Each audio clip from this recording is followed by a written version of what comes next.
Well, hello everyone. Witam serdecznie na streamie aniversarowym, rocznicowym, tudzież z okazji rocznicy wydania tej oto płyty, czyli dwójeczki Banisher, Scarcity. Byliśmy tu trochę później, bo weekend, wiadomo, każdy gdzieś pojechał na święto trupa i tak dalej. Ja zresztą też byłem teraz na krótkim holidayu. Można się domyślić gdzie, chociaż kubek mam stamtąd już od wielu lat. Dostałem kiedyś od kogoś, kto zjechał z UK. No i tak, no i Scarcity. 11 lat już.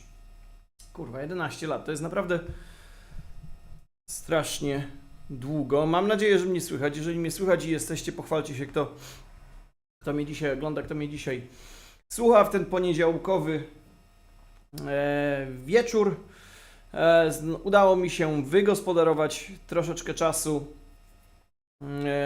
dzisiaj specjalnie dla Was, a czas mam napięty i ogólnie schedule mam napięty niczym plan deka na żuku, albo jeszcze bardziej, gdyż już za dosłownie 2 dni wyjeżdżam na trasę z zespołem Dajew po Europie, ale tak jak mówię, udało mi się jeszcze wygospodarować trochę czasu o tym, ażeby powspominać sobie fajne czasy sprzed ponad dekady, jak to nagrywaliśmy oraz wydaliśmy tę płytę. To jest druga płyta w dorobku Banisher. Ja ze swojej strony mogę powiedzieć tyle, że w zasadzie bardzo ją lubię i uważam, że jest tam naprawdę wiele wspaniałych momentów i wiele bardzo dobrych songów.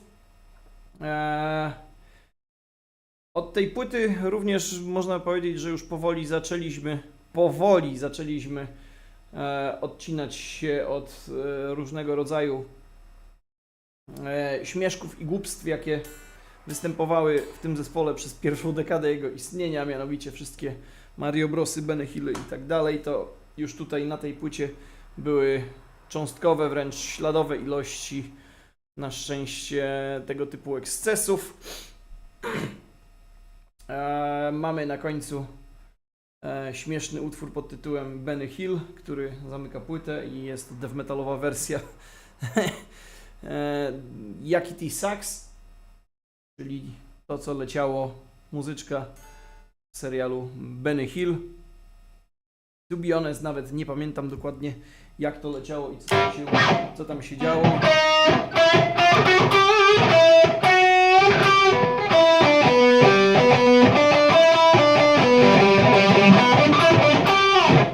I tak dalej. Tego typu rzeczy były tutaj z blastami i ze wszystkim, ale powoli zaczęły się pojawiać już naprawdę też przemyślane numery. Powoli skończyliśmy też z tematyką taką, powiedzmy, zombie infantylną, która pojawiła się na debiucie, którego z całego serca nienawidzę. Pojawiło się już trochę więcej tematyk inspirowanych na tamten moment, z tego co ja pamiętam, filmami Zeitgeist, czyli to są filmy tam na około 2005, 6, 9 o tematyce tych wszystkich teorii spiskowych i tak dalej, można to teraz nazwać. Ja nie do końca jeszcze angażowałem się w teksty jakoś za specjalnie, tutaj tytuł spisał większość rzeczy. Ja tylko, że tak powiem, dawałem tytuły i pomysły co o czym. No i tak, pierwszy numer otwierający, War on Drugs, który grałem w ogóle tutaj jako otwieracz dzisiejszej całej imprezy.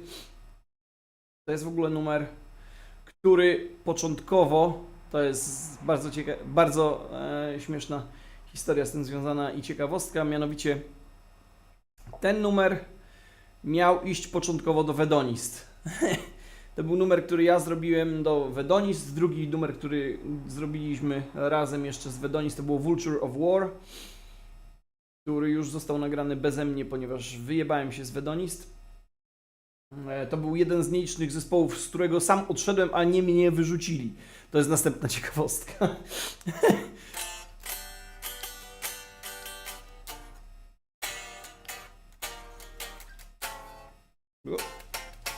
Tak, to miał być numer, który szedł do Vedonist. I tam miałem parę riffów, właśnie tylko Vedonist wtedy grało tak, no powiedzmy, za melodyjnie, za mało zło, za dużo było takich w tym wszystkim firli śmiesznych riffów. I w zasadzie wydarzyło się tak, że ja w 2010 roku zaraz w zasadzie na trasie z Decapitated, w ogóle było śmieszne też, swoją ostatnią trasę z Vedonist to była moja pierwsza trasa z Decapitated, ale jeszcze jako supporting act, co jest tutaj warte zaznaczenia. I pamiętam, że z tym Vedonist to już się tam dosyć ostro było na krawędzi, już pasek w Mortal Kombat świecił się na czerwono i w końcu Fatality wybuchło. Ja pamiętam w ogóle, wtedy obraziłem się na metal na kilka lat, co było dosyć dziwne i chciałem wtedy zakładać, wtedy miałem fazę na wszystkiego rodzaju rockowe zespoły i założyłem wtedy rockowe zespoły i w tym kierunku próbowałem działać. Metal poszedł w odstawkę, natomiast numer ten właśnie War on Drugs zwithdrawowałem z Vedonist, przerobiłem go na bardziej banisherowy i tak oto jest i otwiera płytę Scarcity. To jest na pewno najstarszy numer na tej płycie, bo tak jak mówię, został napisany gdzieś na przełomie 2008-2009 roku inicjalnie, a potem został przerobiony. Hey there! Glad you're there. Hope you'll enjoy. If you guys want, I can switch to English. I should have actually. So I'll do a quick briefing what I was speaking about for the past 5 minutes maybe. Today we're celebrating, the 11th anniversary of the release of our second album, which is Scarcity. That's the one. And I've been playing some songs. I played the opening song War on Drugs and then the self-titled Scarcity, which are my two favorite songs, and I know them for now to play. And I was speaking about War on Drugs and a little history about the song. Oh, hey Carlos, how are you doing, man? So the little history behind this first song is that initially War on Drugs was supposed to be a song that I wrote for Vedonist, which I was a guitar player back then in 2008, 2009, 10, something like that, 2 years. Around 2 years. I joined them at the end of 2008. And this song and Vulture of War, which actually have been released as a song in Vedonist's, I think, third album. I also co-wrote this song with Arthur, as far as I remember, but it wasn't entirely my song. And entire song that I wrote to Vedonist was initially War on Drugs, the opening song from Scarcity.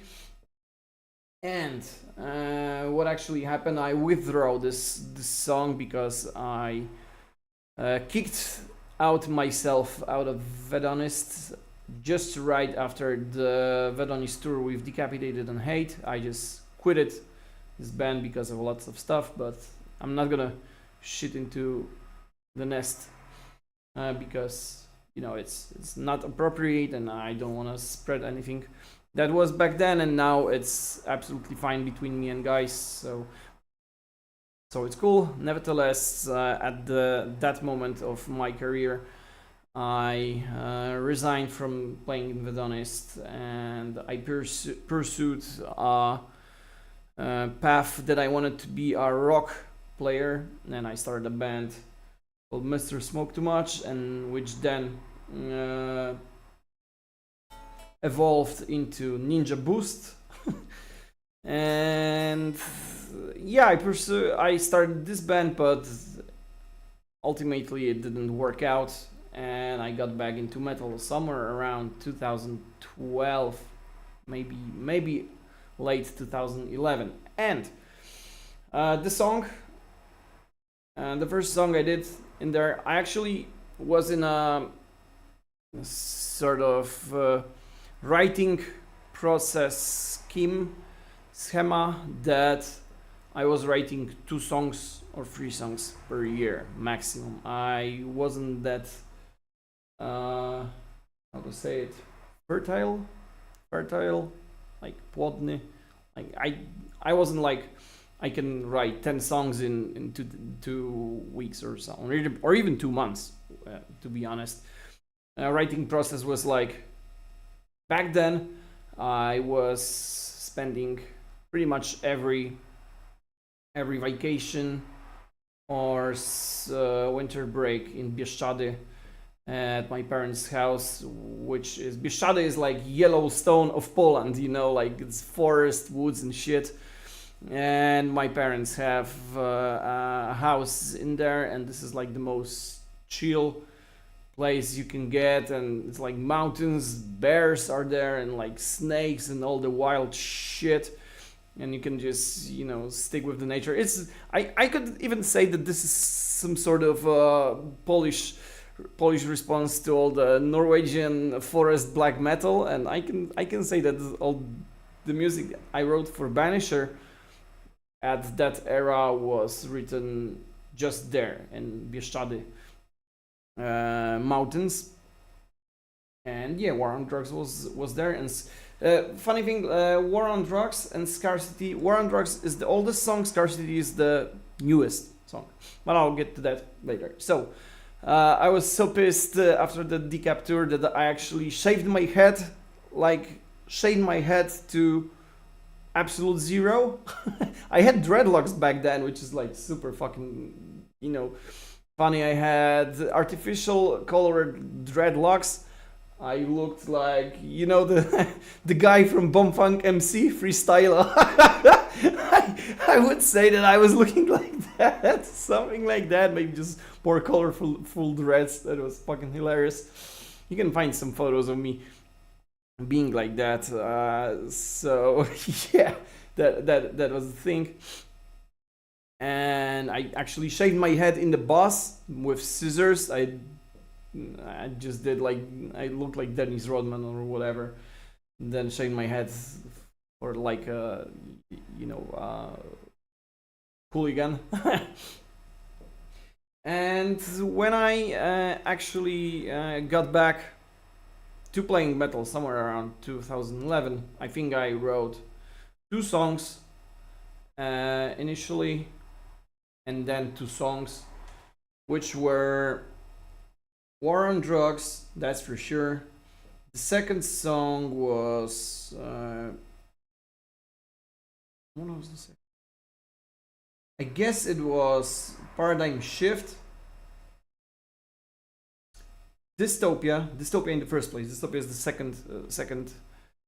Dystopia was the second song that I wrote for this album, and this is probably the sickest song Banisher ever has. I literally don't know how to play it right now, but it was so crazy. It has like the most complicated and odd tempo meters and everything. It's super fast. It's blast beats all the time. It's a lot of meshugish, post-meshugish rhythm style playing, and this song is just one of the hardest to play, and I have no idea how to even play it right now. Maybe another time. Okay, if you guys have any questions or whatever musically related or mostly Banisher related, try to write and I'll answer. Zombie is writing about how do I set delay for the solos. Okay, so Mam nadzieję, że się nie obrazić, jak powiem to po angielsku. So he's asking about me setting up the delay and the effects for soloing. I mean, it's quite easy. This is how I do it. If I have an analog delay, it depends on the song, but mostly I am oscillating in songs that are around 210, 120, something like that. So it's like maybe even faster.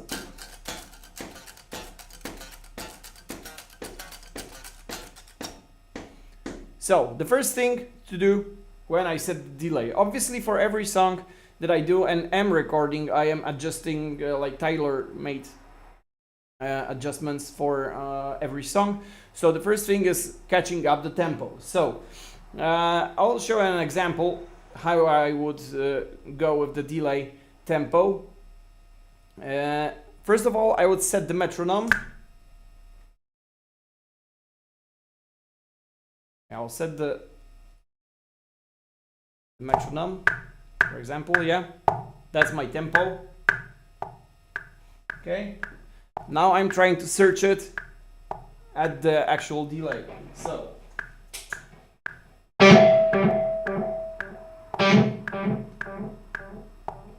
it's almost there.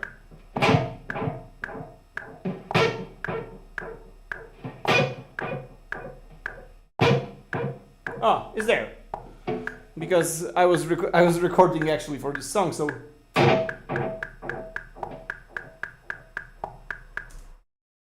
and I like to keep my delay, as you see, mostly in quarter notes like that.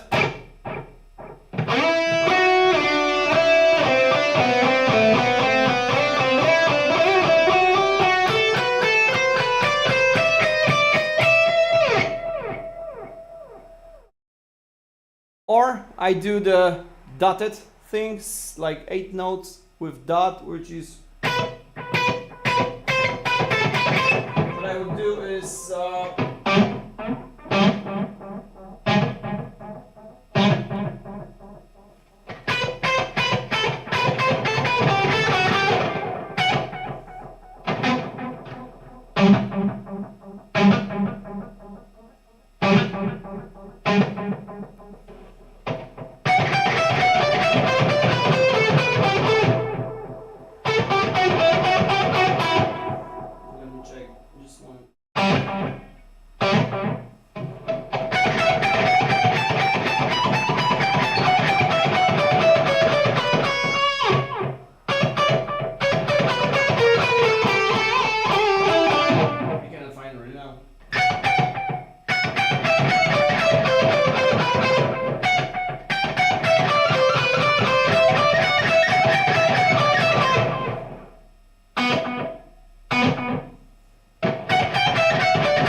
mogę zrobić coś takiego, takie jakby trochę slapback.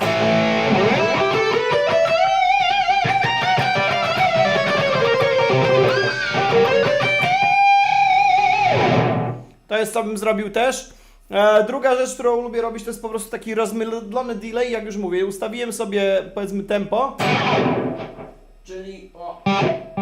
No, teraz spróbuję je znaleźć.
powiedzmy, że już mam tempo.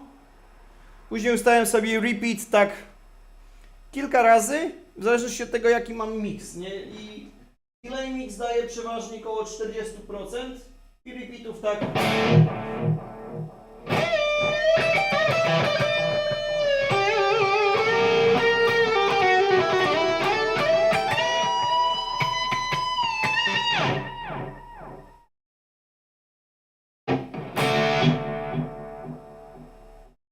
O, coś takiego.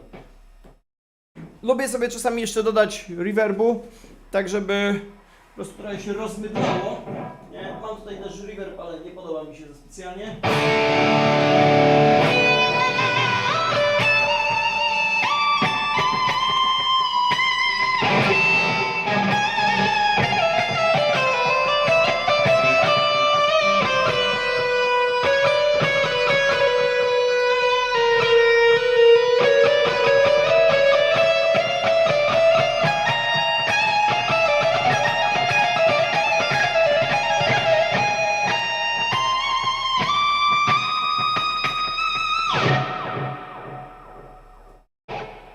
Czyli powiedzmy, że takie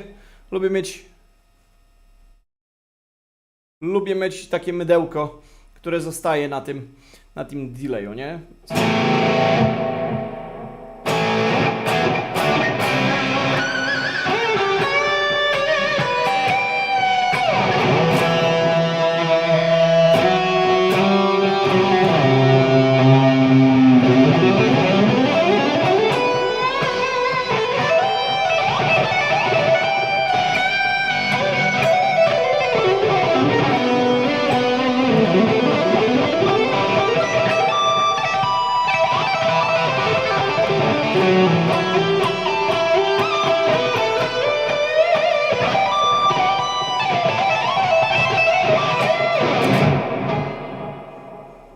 That's the delay. Mam nadzieję, że pomogłem i jest to w miarę jasne, o co chodzi. Jeżeli chodzi o rodzaj delaya, no to tutaj akurat mam analog delaya. Czasami będę używał analog delaya z modulation, w zależności do czego. Jeżeli do takich solówek, tak naprawdę najfajniejszym rodzajem delaya jest digital delay, ale ping-pong, czyli raz z lewej, raz z prawej się odbija. Takie coś bardzo lubię. Do takich rozmytych rzeczy fajny jest analog delay with mod, czyli jakby każde to odbicie jest takie troszeczkę rozmyte albo zniekształcone w jakiś sposób, albo jakoś tak sflężowane.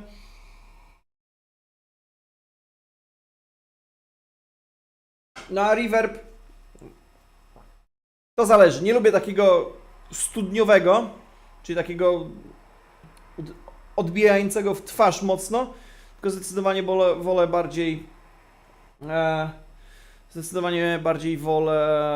taki rozmywający. To się nazywa cavern, albo cave, albo hall, czyli no, te reverby przeważnie mają w jakiś sposób naśladować odbicia z danych miejsc, no bo na tej zasadzie to się po prostu robi, nie, że czym się różni w ogóle delay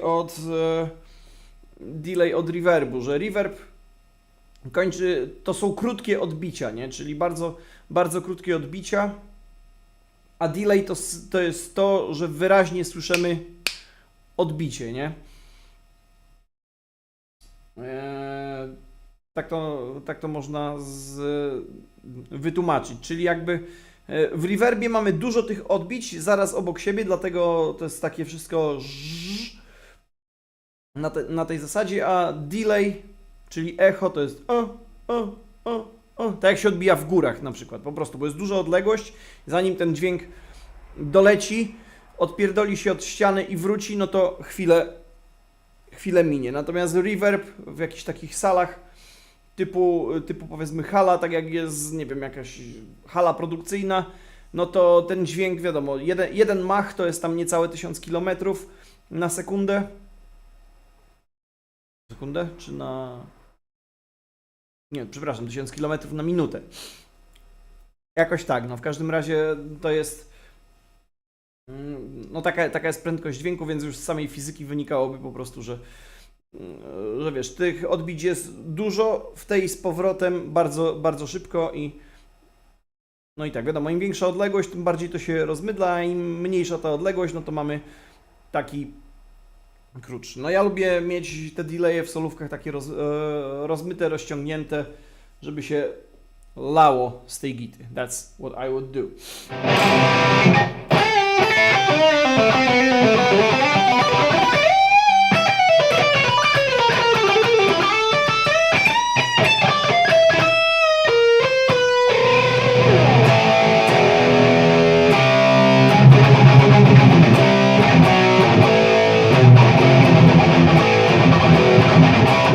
Dobra, mam nadzieję, że pomogłem.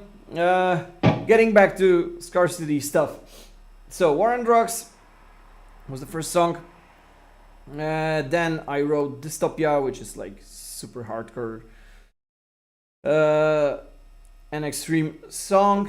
The third one was Paradigm Shift, and the fourth one was Exceptionalism. And these are like the four songs that we initially wrote in the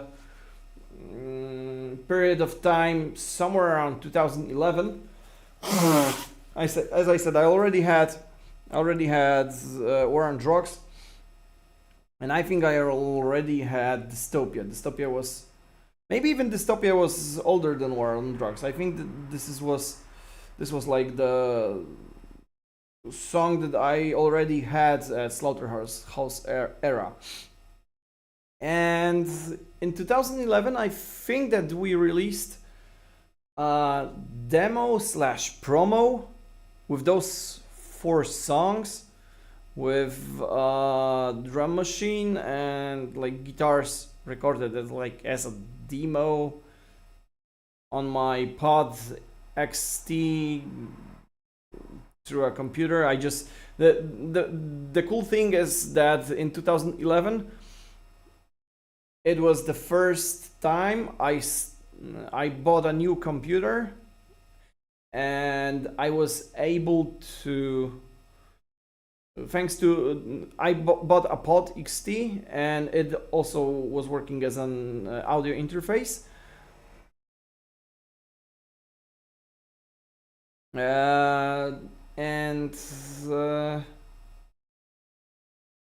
And I was able to record some stuff. I started to have to use DAW, and I discovered like fake drums. Like I think I was using addictive drums at this time. And yeah, I started to record demos, like proper demos. My friend Jarek Gac and Stanisław Wołąciej, who back then were playing in New Breed, and I was living with Jarek in Krakow when I was in college.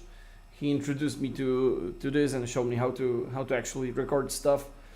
And it was the first time I was able to record some stuff, because before I was writing songs in Guitar Pro in MIDI. Like there was no recordings at all. I had no idea how to record. There was no possibilities actually to record. And I obviously didn't have any equipment back then. I think that some stuff that I recorded was like, I was recording through a Skype microphone. I was recording my amp, and then I was plugging the microphone via small jack input to the laptop. The quality was absolutely horrible. It's like, you cannot imagine, like nowadays it's just horrible. But in 2004 I remember that I was recording guitar through Metal Zone straight into hi-fi audio system on a tape cassette. And this was like so Burzum black metal wrong sounding that me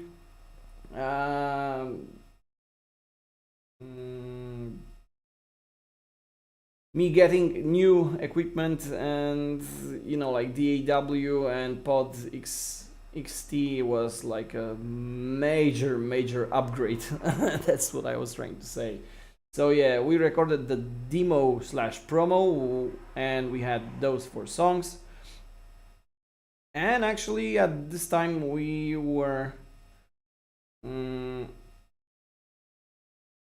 I think that Banisher back then degraded from 6-piece because we were having 6 people in band, and that was also a weird story because I think in 2010, siema Jazgot z głośników, i z tym machem widać, że z fizyki bania. Nie, z fizyki miałem 3, ale well, już nie będę wracał i nie będę bez ściąg gadał, no w każdym razie chodzi o to, że reverb to są krótkie odbicia, a echo to są długie odbicia, no i już nie ruszajmy tego tematu, no w głowie wiem, ale nie umiem tego wytłumaczyć po fizykowemu.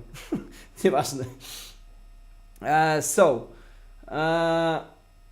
We were a 6-piece because back then Kuba asked Nelek to play in Banisher on bass, and he agreed, but just simultaneously at the same time we went in Rzeszów to a party or something, and we met Gilas, and we were actually having a second guitar player back then, Mateusz, and I think that we got so fucking shitways drunk, like extremely fucking drunk, that I offered him a job in Banisher because he was playing as a guitar player back then, but he resigned, and we got together and we got some shots and we got fucking wasted. And we were discussing, and you know, all the shit-faced drunk stories and talks that you're so drunk that, oh man, we were so cool back then. Maybe you're gonna play with us again. All right, I'm gonna play. And it was all like this shit. And actually, we proposed him the offer to play in Banisher on bass. And a few days later, I'm like, talking to Kuba, and dude, did we just offer 2 guys to play the same band on the same position, which is bass, which is absolutely fucking ridiculous and nonsense? I'm like, yeah, we did it. Okay, so what do we do with it? Because right now, I don't want to, you know, be the dick to tell someone that sorry, but this guy got the job. And sorry, you won't have it. And I was such an weird decision to make that I didn't want to say no to the new guy Nelek, and I didn't want to say no to Gilas because he's like an old friend and he was in the band already for some years. And we came up with a fucking magnificent idea to have two bass players in the band.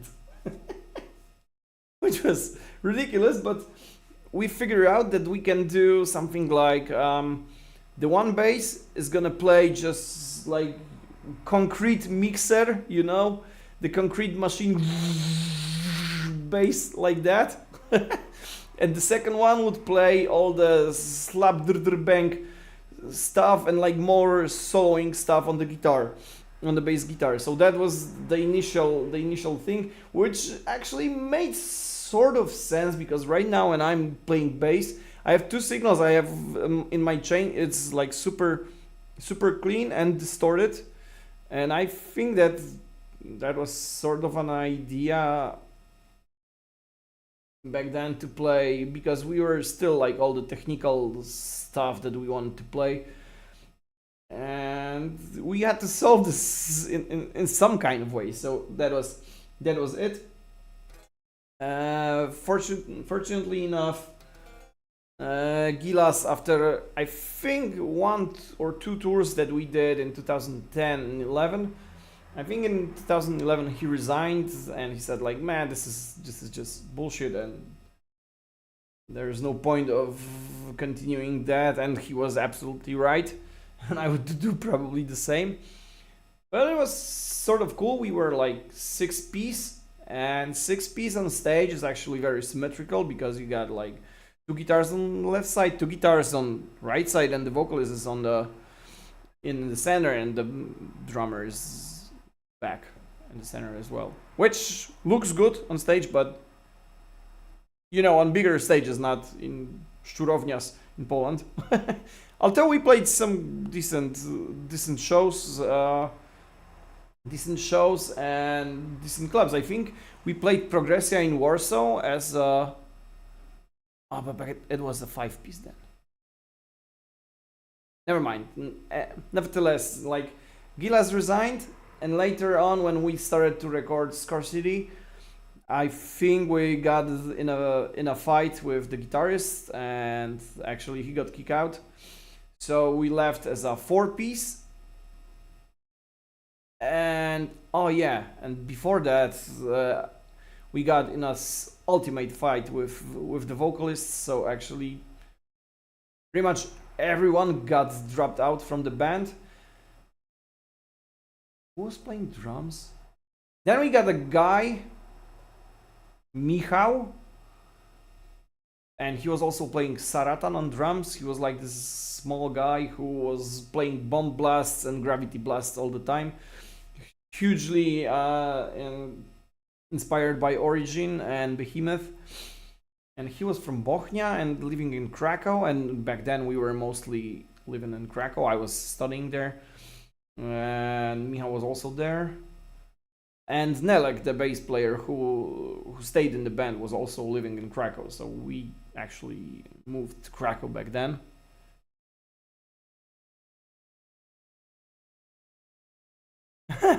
Okay, so now apparently everybody's laughing from the camera that I'm like that. All right, let's switch it a little bit. Right. Okay. So now I have hair. I didn't lose my hair. I have sunglasses and hair and shit. Got everything on its place. Right. So we kicked out. I kicked out the vocalist. Then we found this guy called Titus Kalicki, who actually stayed in the band for some years, and he started a record company called Unquiet Records, which later released our album. And yeah, it was sort of worth it and sort of cool. I'm not sure if Unquiet Records is even there yet anymore. I don't think so, but he wanted to start a label. I think he released like maybe 12 or 15 albums, including Banisher.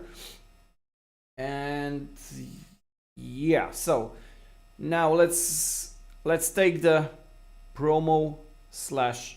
So on promo 2011 we were 5-piece. Me, Mateusz, Kuba vocals, Nelek on bass, and Michał on drums. Obviously, as I told, the promo was recorded. Actually, I just recorded it and wrote all the way with drums and shit. The thing is that we were actually playing those songs, so it wasn't like, we are gonna, Hubert is gonna do everything, Hubert's gonna write everything, and blah blah blah. It was out of convenience and lack of money and lack of studio, and we were trying just to do something to stay visible at the moment. And we were playing those 4 songs for sure, and on some shows. We definitely played them in Czech Republic. We played some shows in Czech Republic. We played in Budapest in Hungary. Played Slovakia. We played some shows in Poland, and I would have to go on Last FM and check what was there. But there were some shows. Maybe if I'll get.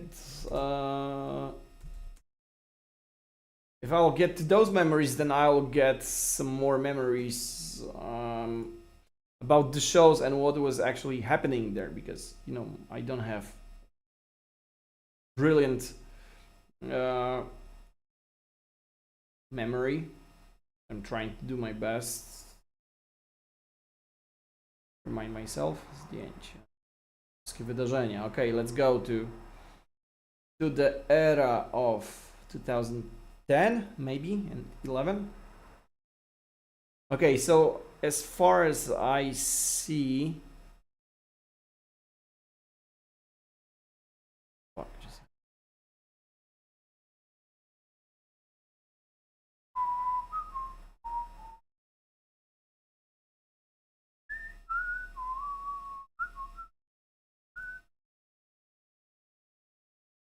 Right. So there's a site called Last FM, and thankfully we have some events there, like way back to 2005, as far as I'm concerned. So our first show in that lineup that I said, like the six piece, was with Trauma in Od Zmierzchu do Świtu. That was like a really cool place in Rzeszów. A lot of shows were happening there back then because we've got one club that was called Race and it was closed, and this thing got as a replacement venue for the shows. Then we had like Slaughterhouse Tour.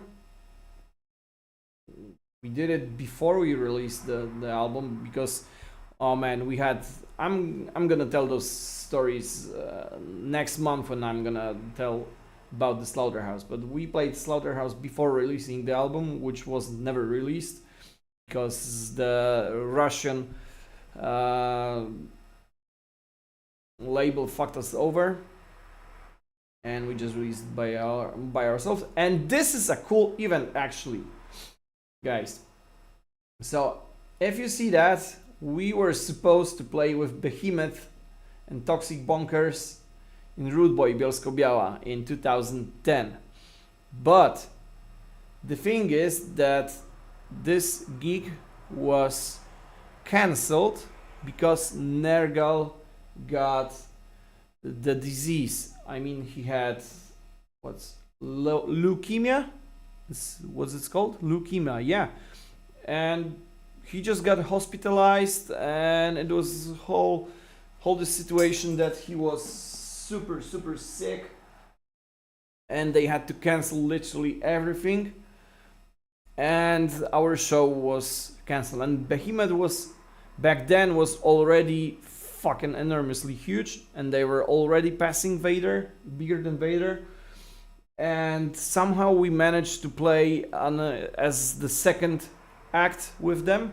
Actually, I think that in 2009 we also had a really cool show that was the Bangers Fest. We played with Cynic in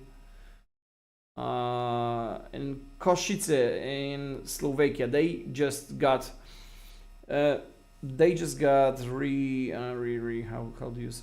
reunited in 2008, and then they had a tour following with a new second album, actually. And we played with them in Košice, which was like a really big show for us because maybe did you guys, I don't know if you guys knew about it, but I was like a fucking massive fan of Cynic, and we played with them on Metalhead's Mission show like a few years before, 1 year before, and then we got an offer in Slovakia to play with them as a second act, I guess. Yeah, we were running pretty maybe not big, but we were there, like going up and up all the time. Yeah, Nuclear Vomit also happened. That's when we actually met Jacek, I think. Okay, so let's go back to 2010. 2010, and then this happened. The Behemoth got cancelled, and then we got 2011. What happened? We got a tour with New Breed. I think that was Slaughterhouse 2 tour. We played Pup Korba, which was magnificent. It was like the worst szurownia in Poland. Probably not the worst now, but guys from Katowice area are definitely aware of Korba. And right now Korba is not that bad comparing to some other venues that I've seen. So we played in Częstochowa. That was actually a fucking huge gig. This or the one we played later, I don't recall. I need to see further. Headbangers Fest, yeah, that's when I played in Redemptor. It was also a cool show. Then we played Od Zmierzchu do Świtu again. Tarnów, przepraszam, what a fucking weird venue. And then we play in Skarżysko-Kamienna with Alastor. 25 years in service of metal. Ja pierdolę, this is so fucking funny. Alright, okay, so, guys, hear me up. Later, in spring 2011, we were still those guys who were way funnier than they supposed to be, like life, and you know everyone is about being so fucking serious, and we were absolutely fucking not. And since I organized several tours back then, and I was on some tours with Vedonis, we played quite few shows, like few tours. We played with Hate one tour in 2009, then we played a tour with Christ Agony. Later we played with Darzamat, Hate, and some other band.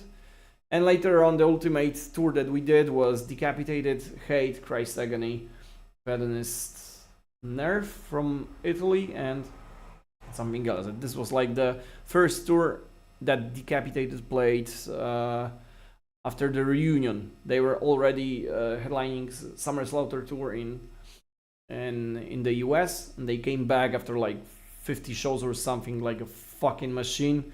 And they came to this tour, and very first thing when they did the rehearsal, like sound check, I was like, man, those guys are so lit and so insane that actually we don't have to play before, because there's no point of playing when they play like that. I was like so down when seeing those guys playing back then, and holy shit.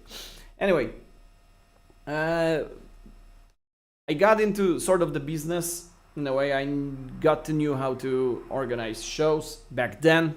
It's way different than now. Right now it's impossible to make tours or shows like I did back then.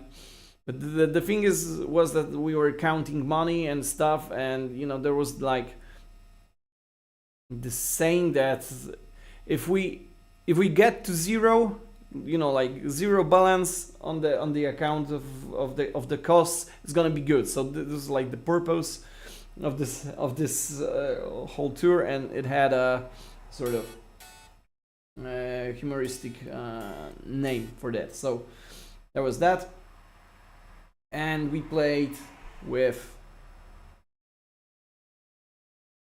Alright, so there was like two shows in. One was in Mielec, second one was in Rzeszów, and then we played with Neira.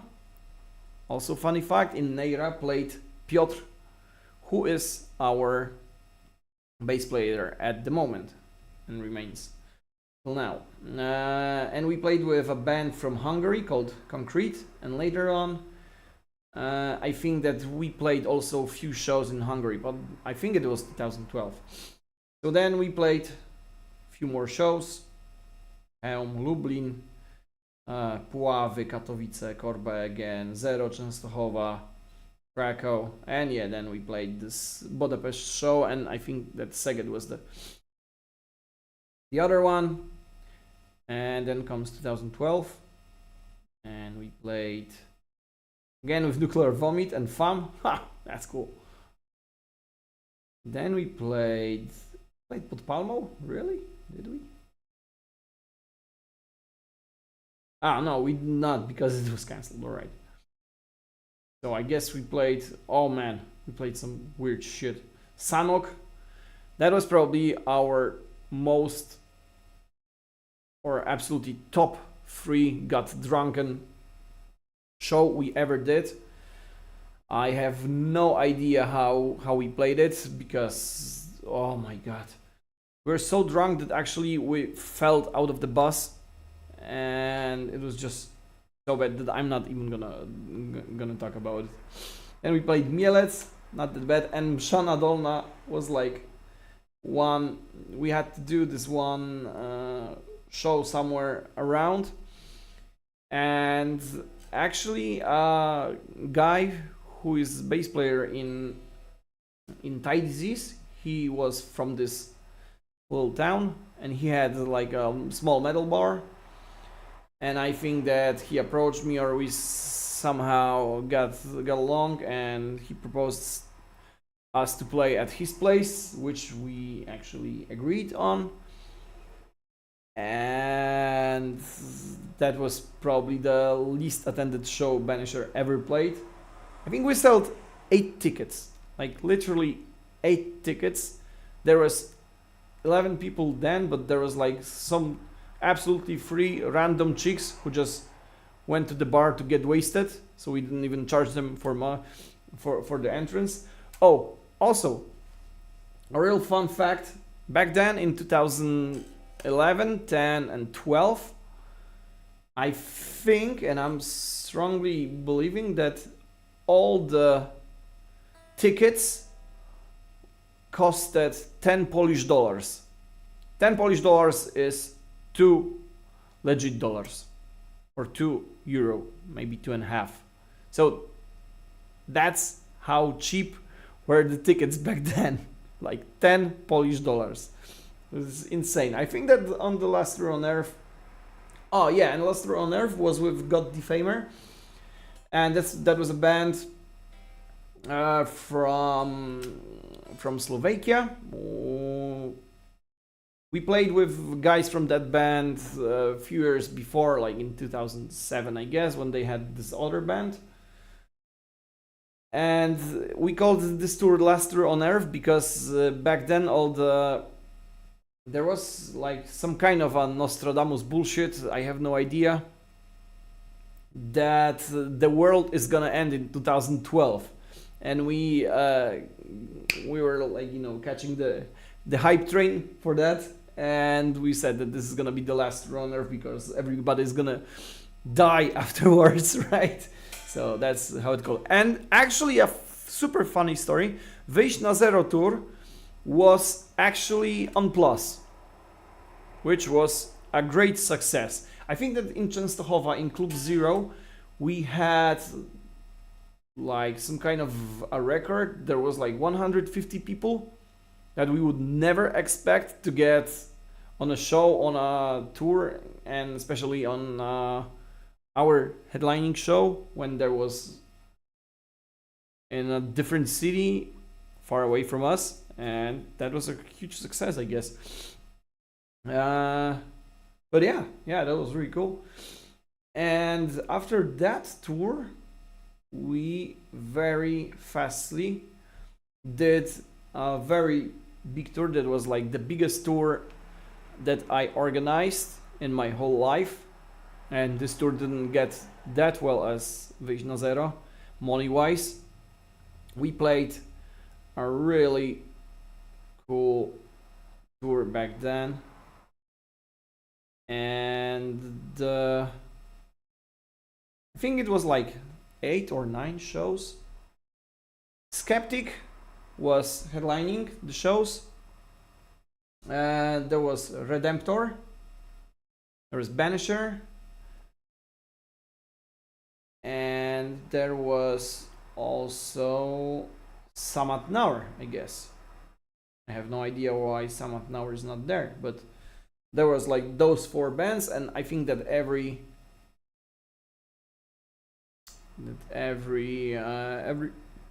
other show we had the local band, so that was like all the time like 5 bands, which was quite a lot, but yeah, that was it. I think we played like really cool show in Fabryka. There was plenty of people, I would say like maybe somewhere around 200. Lublin was really great. Rude Boy this time was not that great. Klub Studencki Arkada Katowice, I have literally no idea where that was and what was that. I mean, if somebody is from Katowice, maybe they can remind me what sort of club is that. I have no idea where that. Klub Studencki Arkada. Huh. No idea about it. Zero, Częstochowa. That was also not the greatest show, because this time Majówka fucked us really badly. I mean, the first leg of the tour was really good, and the second leg was not that good. We finished in Warsaw in Progressia, and that was a really good show. We had a lot of people, and it was good as far as I remember. All right, how did we end? We've ended the gigs in September, playing 2 shows with Minority Sound. In Czech Republic, we played Prague and Tabor. So what happened next? Was me going to record the album, the actual album, and I think that at this point I had maybe all the songs, but after this tour, Michał left the band and we were drumless band again. But after Headbangers tour, which is this is also a thing that I'm always telling: go on tours, go on shows, meet people, play with bands, be there, be visible, meet people. If you want to be in bands, be there all the time, because when you're visible, when you're there, when you attend shows, you meet people, they recognize you, you get more recognition, you build the network, and thanks to that, you know, later you get along with people and get the jobs and stuff. So me back then, I was already sort of having a not bad network, and after that tour and some other tours, I met like pretty much every musician that was playing in Banisher or I played later with, was that we've met on a tour or on a concert. This is just how it works. You want to play with some bands, you want to play with people, just go there and be there. So after Michał left, I was already sort of frustrated. I had all the material for the album, and I started to look for drummers. And back then, in 2020, we met guys from Samat Naur, and Samat Naur was sort of a big band in 2010, 11, 12, something like that. They had a really cool album that they released in 2011 or 12, and the drummer was Lukas Drummer. Back then he was the fastest drummer in Europe. He released like a DVD, like Extreme Speed, something blah blah blah. I mean, in 2012 there was no one who was faster than him. I mean, literally he was the fastest drummer, playing crazy, extremely crazy shit. Tempos like 270 to 280. That was nothing for this guy. I think he already started or was starting Gnida, his project. And I actually wrote him if he would join / record the drums for Banisher, because we knew ourselves from the tour. He agreed to help us out and then also play some shows for us. But the cool thing was that I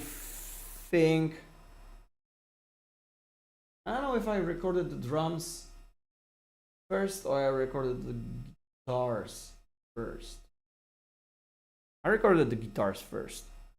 I mean, I had all the songs and I recorded everything probably somewhere around vacations 2012. I need to sort that out, and I'm gonna play you guys something really cool, and I'm gonna take a small break for this and refill. Hold on, give me a sec. Alright.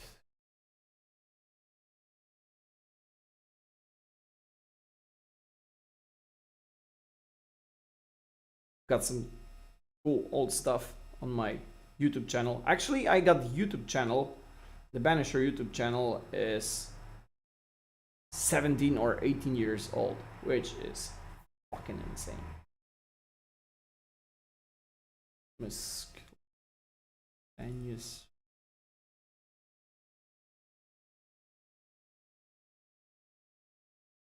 Video report.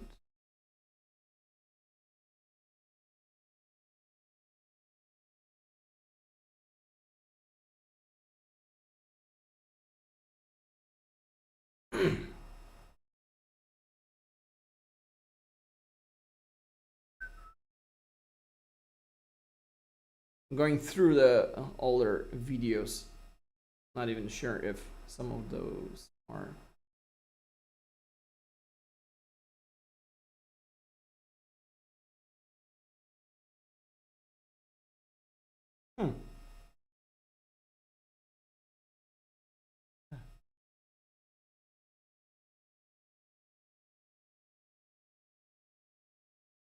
Not there.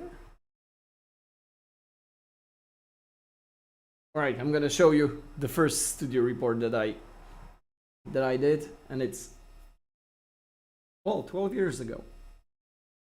So let's check that. I was playing carving back then.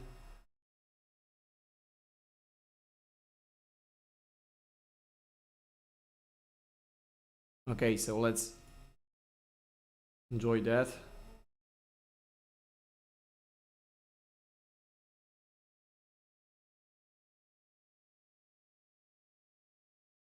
I don't know if you see that.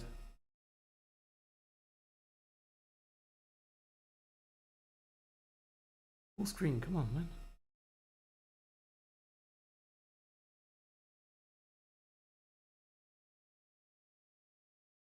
Just work with me. Damn it. All right, let's enjoy some demoed songs from Scarcity. That's gonna be fun.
That's actually recorded in Bieszczady. This is my room in Bieszczady.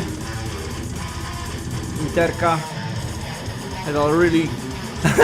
I didn't need to have a green box or green thing because the wall was green already. Just the sofa couch. Not Brothers style, definitely I wouldn't bang there.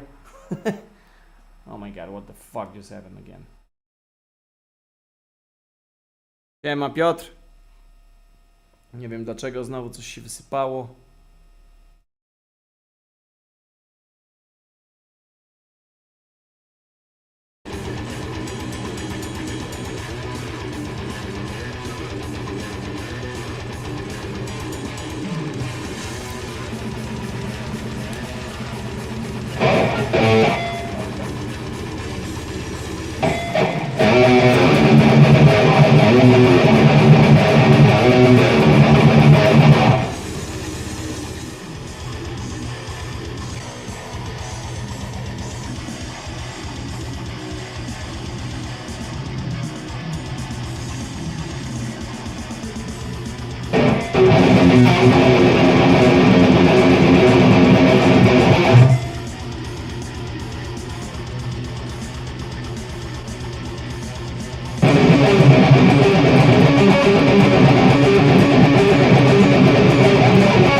I maybe remember something.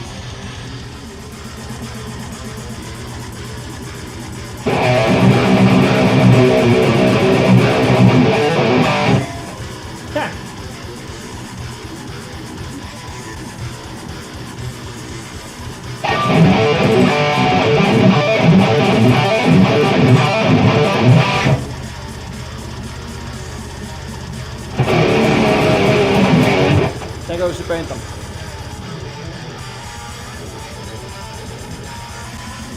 I mean, the quality of these recordings are, as you see, I recorded it with a very old digital camera.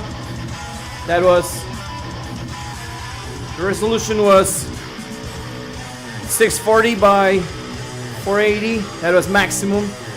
So it was quarter HD.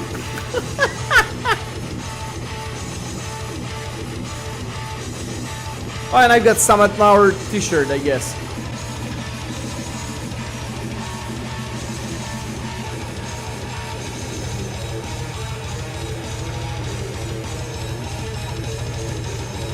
Well, this album had some riffs, like demanding shit.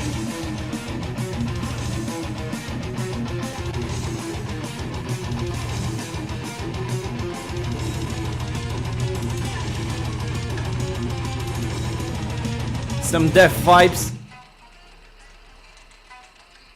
Kurwa.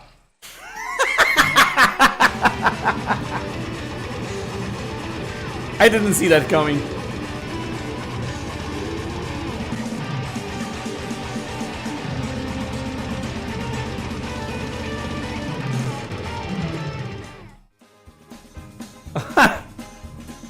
Lol. That's us in Budapest. I had short hair back then, and that was the photo for the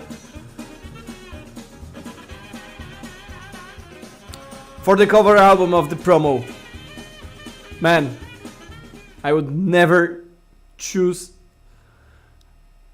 anything like that. Never in my fucking life. I don't know what was driving me back then, but it was just wrong. Well, anyways,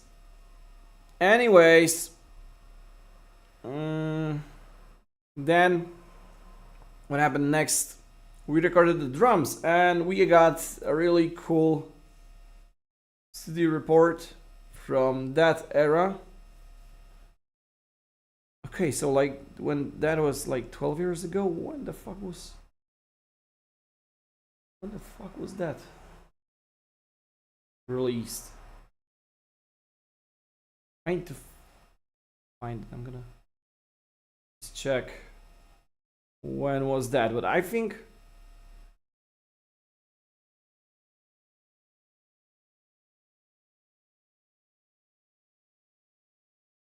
Oh yeah, my hair was terrible back then. Like, the worst terrible.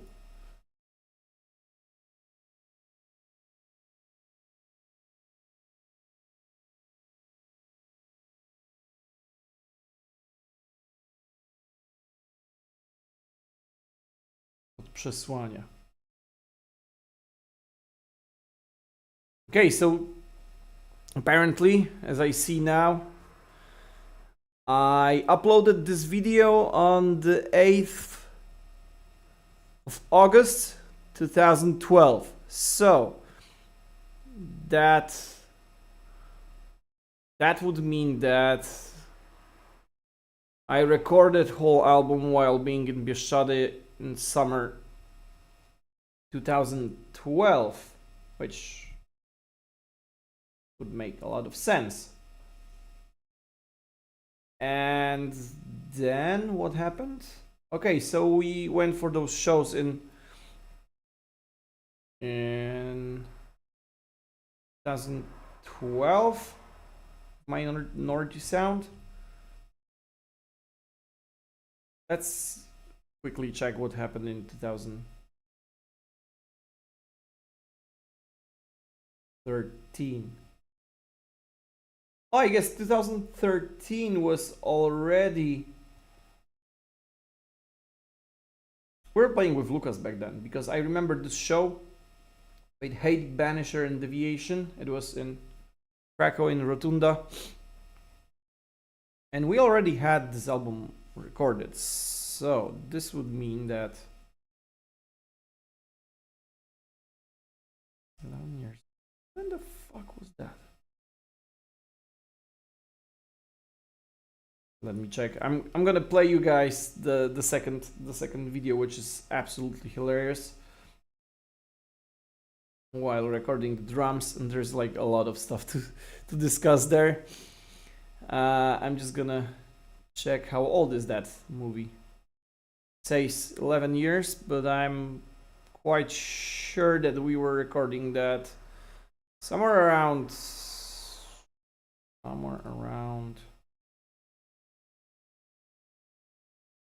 well, we'll see. I've edited this and uploaded. Oh man.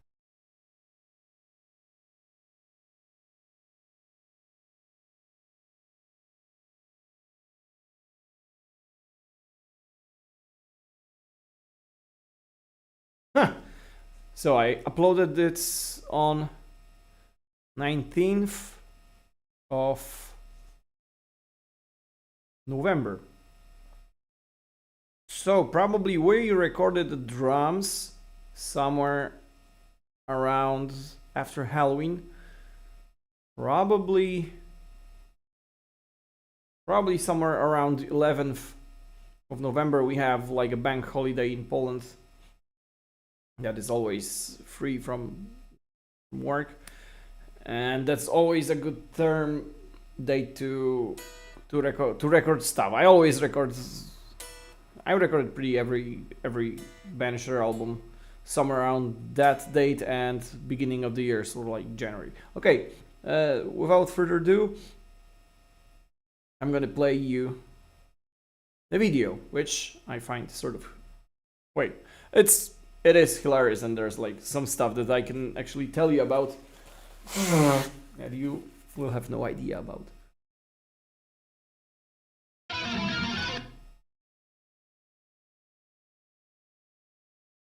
Right. I think we're there. Let's go. That song is Brutal Vasectomy from the first album.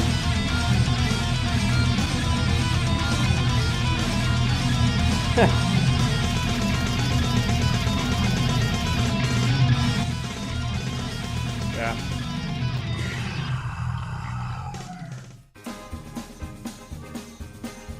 My studio reports were hilarious back then. What a quality. Same camera, I guess. 480 times 640. I was growing my hair back then already. I had somewhere around Son Gohan from Dragon Ball. Something like that.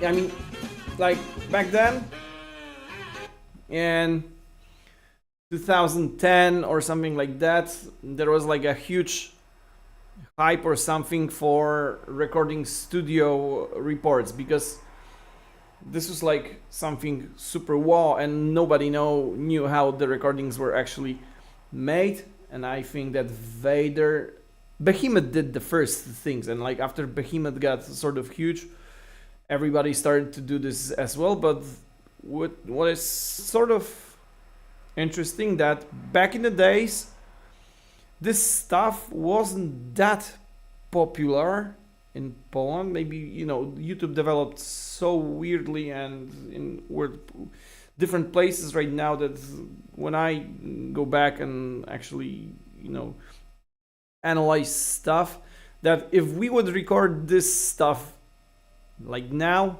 it would be massive hits, I guess. Back then it was like, you know, shitty cameras, shitty everything. You just weren't able to do stuff.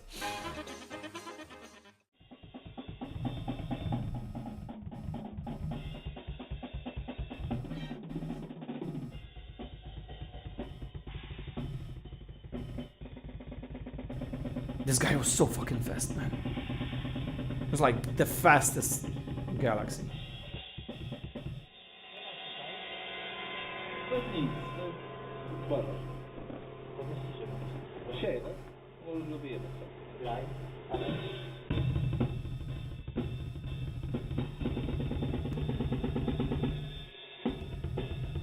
This guy was fast. He had cool chops as well.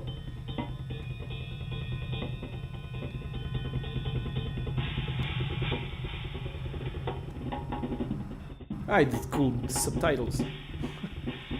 Well,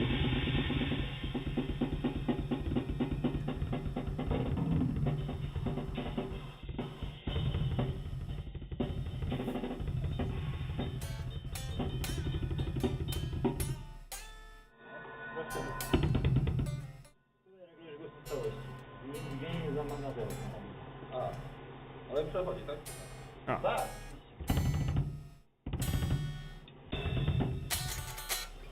Gdzieś?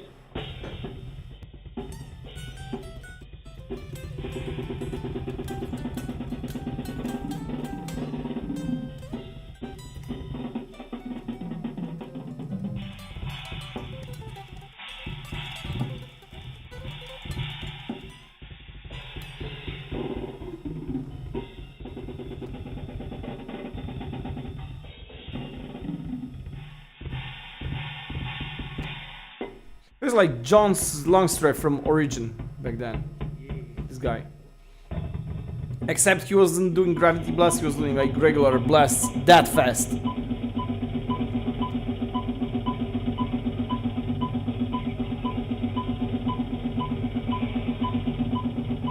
Like a machine. This is fucking insane.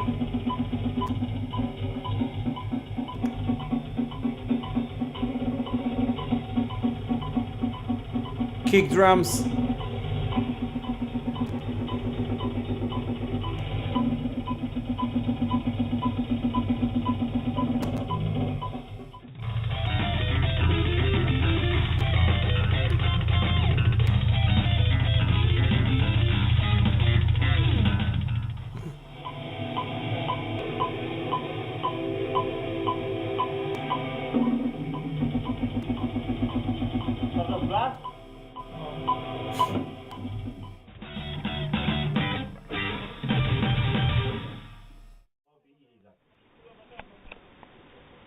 Yeah, he had this thing about this outfit.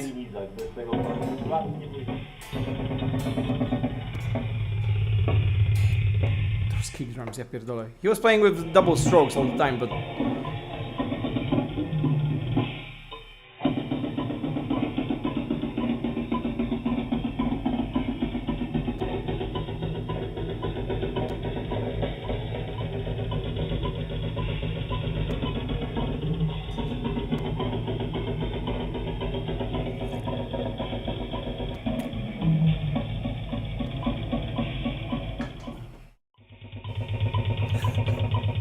Tłuko się i tłuko, kurwa, cały czas.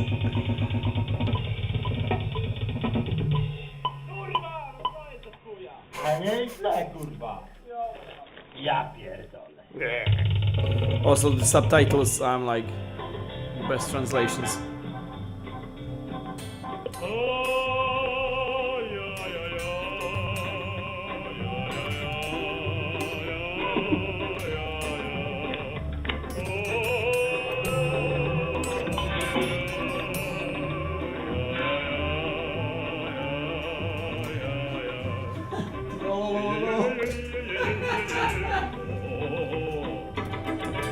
Rololo.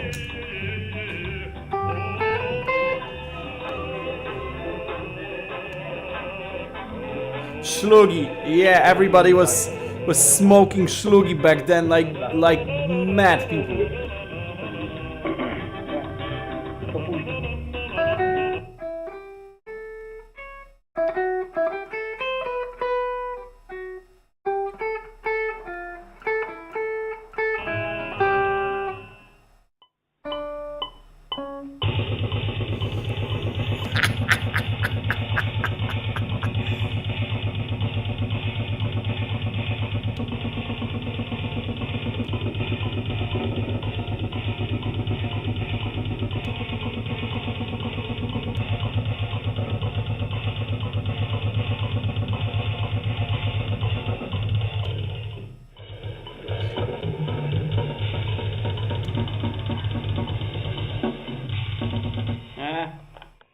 Ale tam, że nie było spoko. Później.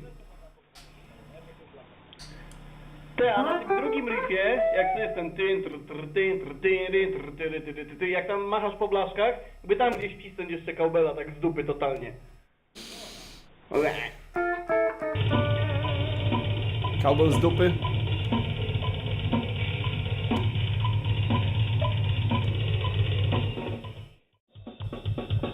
Próbujemy.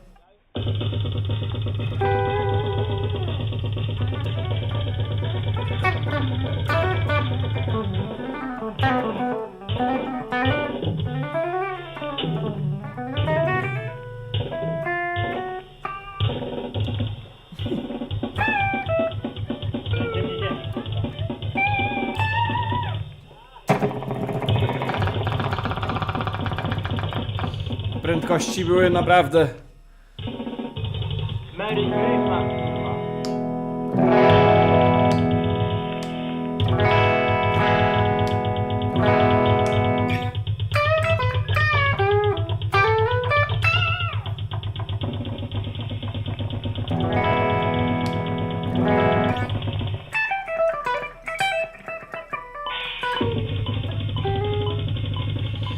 O, a to, co tutaj jest zagrane, to jest prawdopodobnie najszybszy blast, jaki został nagrany na świecie.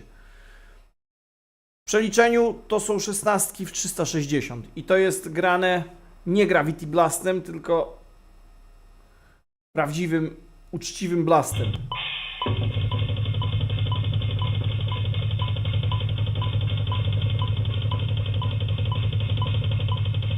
This is a regular blast, not a gravity blast.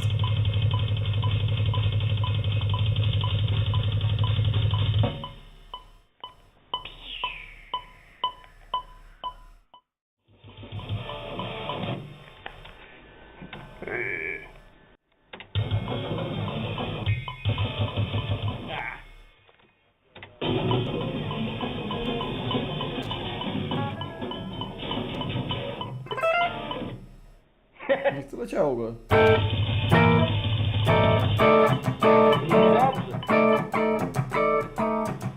Jaki riff. Jaki akord. Co? Ta pierwsza czy ze stopami? Ja bym ją zostawił, wiesz. To próbuj, kurwa, jest 21. Mamy czas. U nas 21:47. A przede wszystkim musisz czuć siły, że ci wejdzie, kurwa.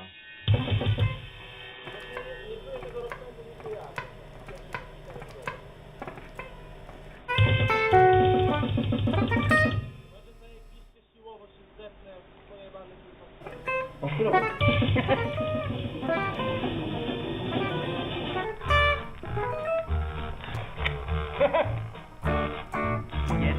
Jozin z Bazin.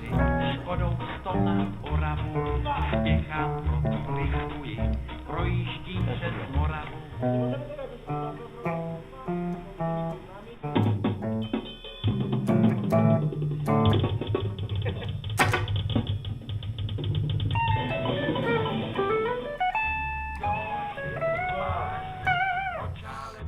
I have no idea why I mixed all those songs, but that was like the era when all those YouTube funny video went viral. Let's say the viral was not a thing then, but it was viral before it was viral.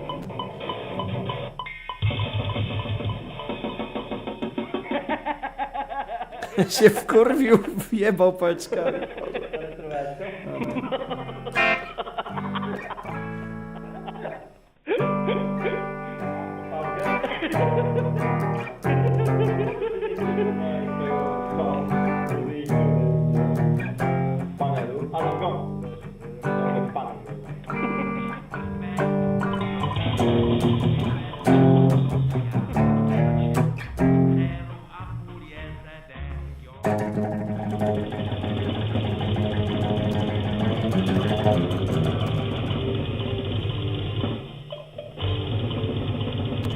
No i Banisher.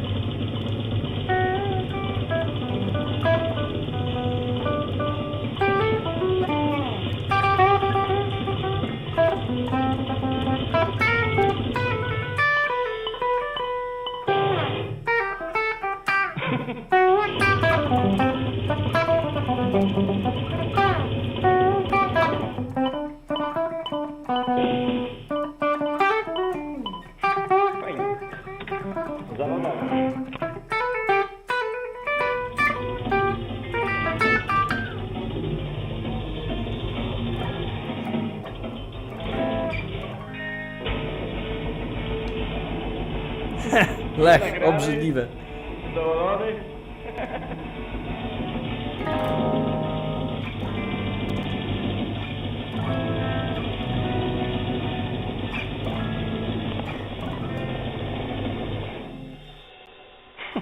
Ładnie.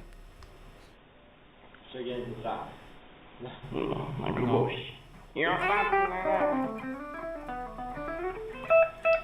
Ewa się grzeje.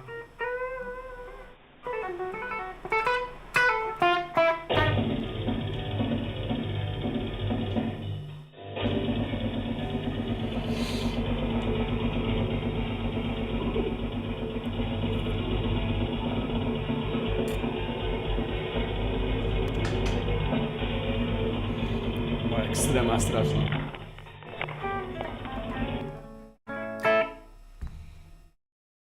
No i tak.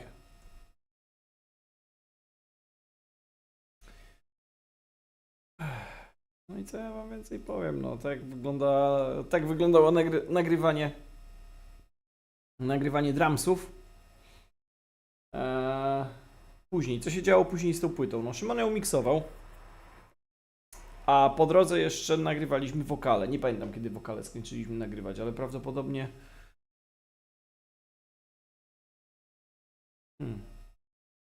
No musiało to gdzieś być na początku 2013 roku. I w tym 2013 roku to myśmy nawet jakoś za wiele nie powalczyli z tego co... Aha, a nie, jednak powalczyliśmy. Mieliśmy później trasę, która się nazywa najbardziej świńska trasa 2013 i graliśmy my, Nuclear Vomit i różne zespoły dodatkowo. Wtedy grało też Depopulate, to był zespół Jacusia, Jacuś grał tam na garach. Później Jacuś wskoczył na miejsce Lukasa. Lukas z nami w ogóle zagrał tych kilka gigów. Zagrał tą najbardziej świńską trasę, no zagłada była absolutnie coś pięknego. Lukas? Chyba tak.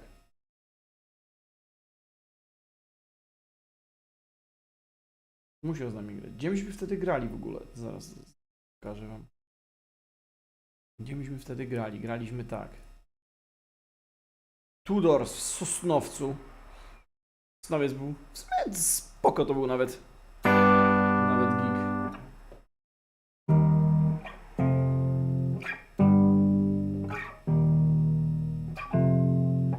Pamiętam, że w Sosnowcu była jedna z najśmieszniejszych rzeczy ever, jak po pierwszym gigu chłopaki tak się najebali, że Faja, który grał wtedy na basie w Nuklearach i chyba dalej grał, tak się napierdolił, że jak przyszedł rano o 12:00, mieliśmy o 12:30 wyjazd, to przyszedł i o 12:30 wychuchał 3,5 promila. Kurwa, absolutny rekord. No, ale na szczęście nie musiał prowadzić. Okay, so swapping to English. So, in spring 2013, we got another tour, and we played with Nuclear Vomit. In Nuclear Vomit, played our later to be drummer Jacek, who recorded Oniric Delusions. We met there. We met actually earlier. He was playing in a band called Depopulate. He was playing there. So the very first gig we played in Sosnowiec. Sosnowiec is like a, I don't know what to call it. It's like a one of the cities in Poland that everybody's laughing from. But actually the venue was cool and everything was pretty darn. Oh, I fucking remember now. We actually do have. We do have a video footage of Lucas. No, it's Drummers from Hell. Oh my god. Okay, let's see Lucas drumming to Dystopia. This is fucking insane. Drummers from Hell. Huh. That's a cool channel.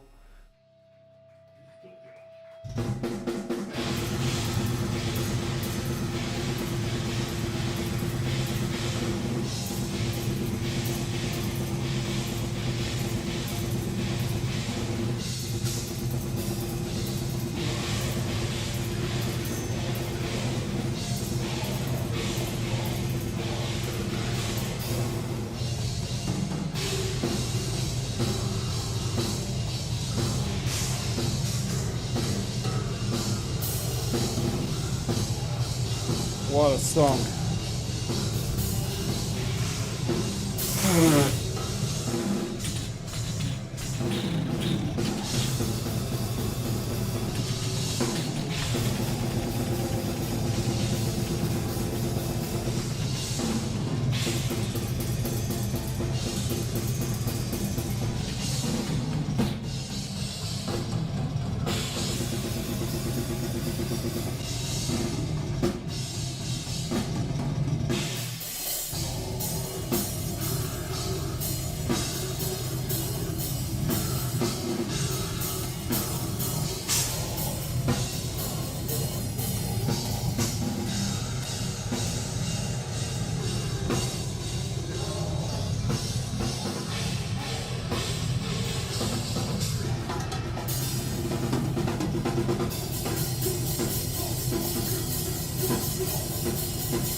A nie jest łatwy numer. This one is not that easy at all.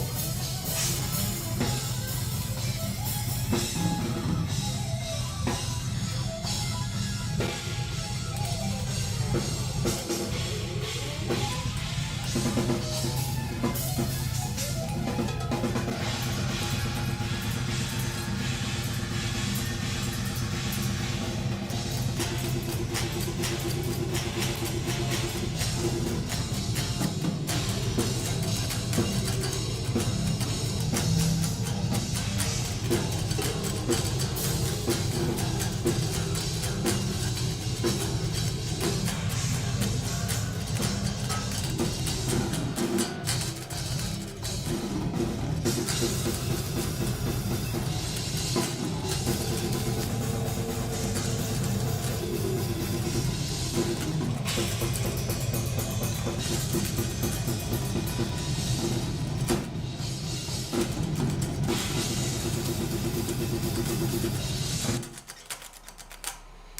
jest z tym kurwa dźwiękiem?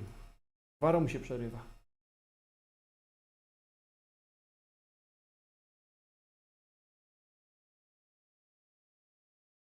Panie!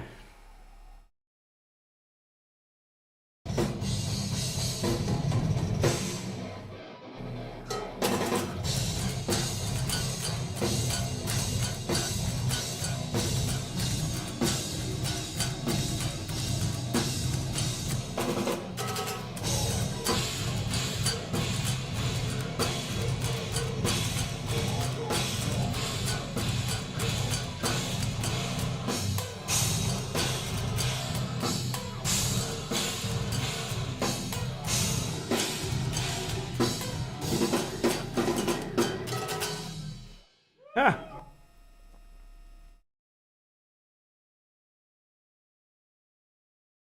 No, tak było z Lukasem. Ekstremalna ekstrema. Ekstremalna ekstrema. To była najbardziej świńska trasa.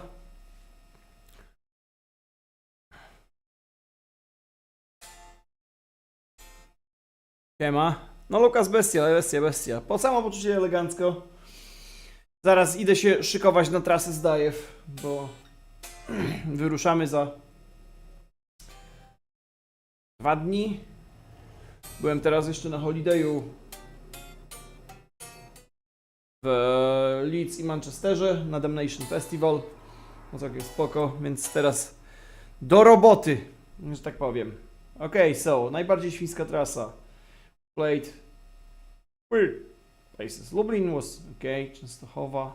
Stalowa Wola for the first time. Liverpool, Wrocław, Minority Sound and Rude Boy with them as well. Oh, and then I think we had Scarcity tour that we played. We played some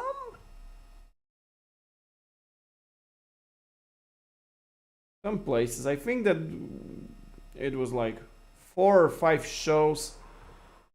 One in Bratislava, one in Plzeň. Hodonin, kurwa. Budapest for sure. I think it was like 4 or 5, but I don't see the 5th one.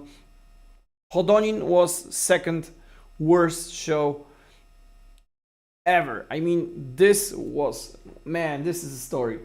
So, we actually get on a tour. I mean, tour like, well, it was 5 shows, but the tour was actually a thing. Obviously, again, in May.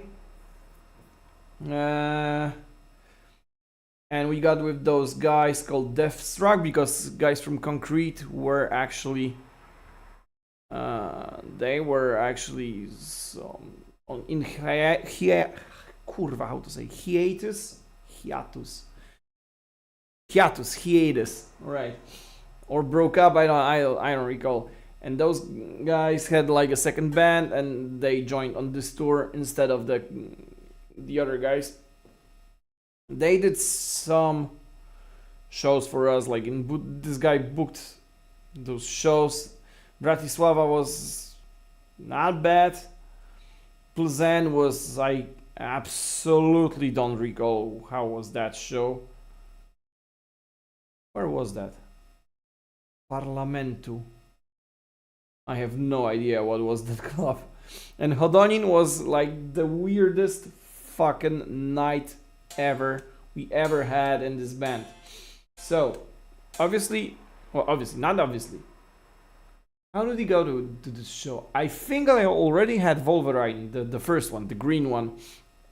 And we went on this tour in my Wolverine with most of the stuff. And obviously packed as fuck. That was the most gypsy shit ever. And until that day, Okay, so this is like the coolest story. I'm gonna swap cameras to a regular one, and you guys need to fasten your seatbelts because this is like the craziest story ever. Okay, so after those two shows, we were supposed to play in Hodonin. Hodonin is like the super fucking small village somewhere in Czech Republic, very close to Slovakian border, I guess, somewhere in the mountains. It was like a no fucking idea how we even got a show in there, but apparently we had. And the gig was absolutely awful. And there was 5 tickets sold, like literally 5 tickets. I mean, like, how do you even get a gig like that? I mean, it's fucking crazy. So we had like 5 people on this show. The show was terrible as well. The club was pretty big. It was like sort of a disco venue, but no promotion, zero, nothing, absolutely fucking terrible.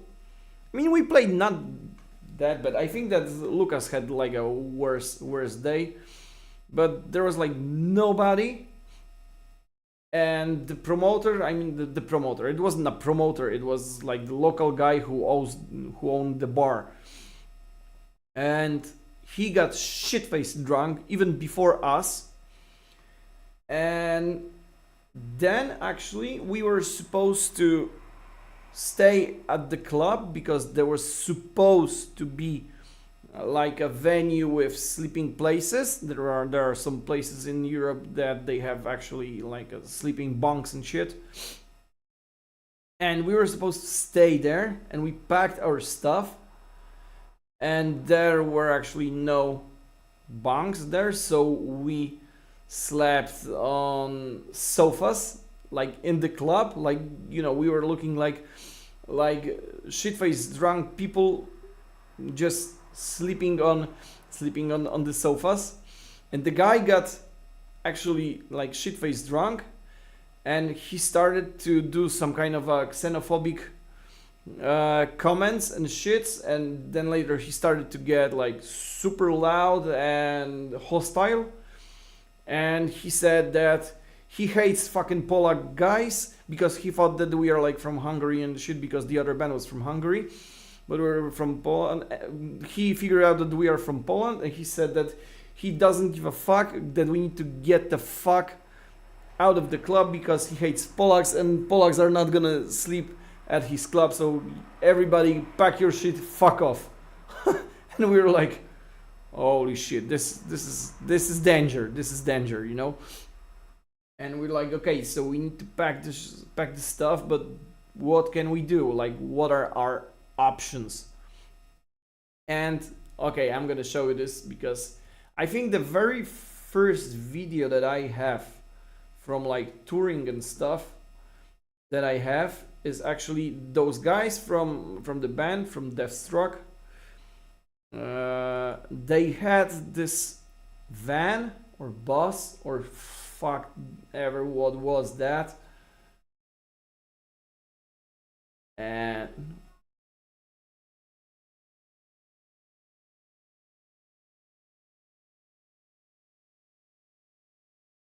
had this just one video of us partying at that bus.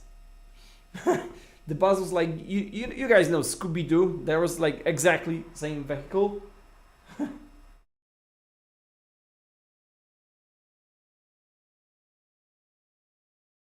And they had all those disco LED lights and shit. It was looking hilarious. And I think we got 02.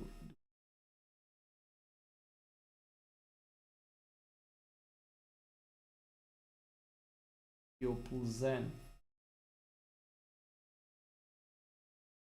I'm just checking some stuff from no one knows.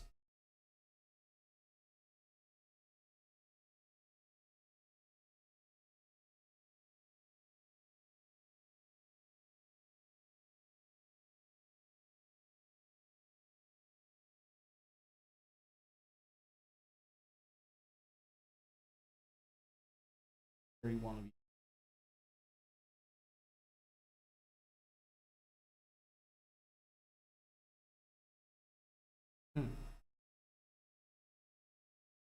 I'm not gonna have it.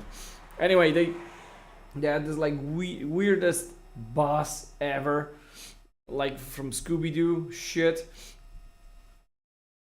and we had to make a decision what we're gonna do, and we actually came to a conclusion that two of our guys are gonna go with them to Budapest by night, and they're gonna sleep like at their flats or whatever. And we decided that me and Titus are gonna stay and sleep in the car.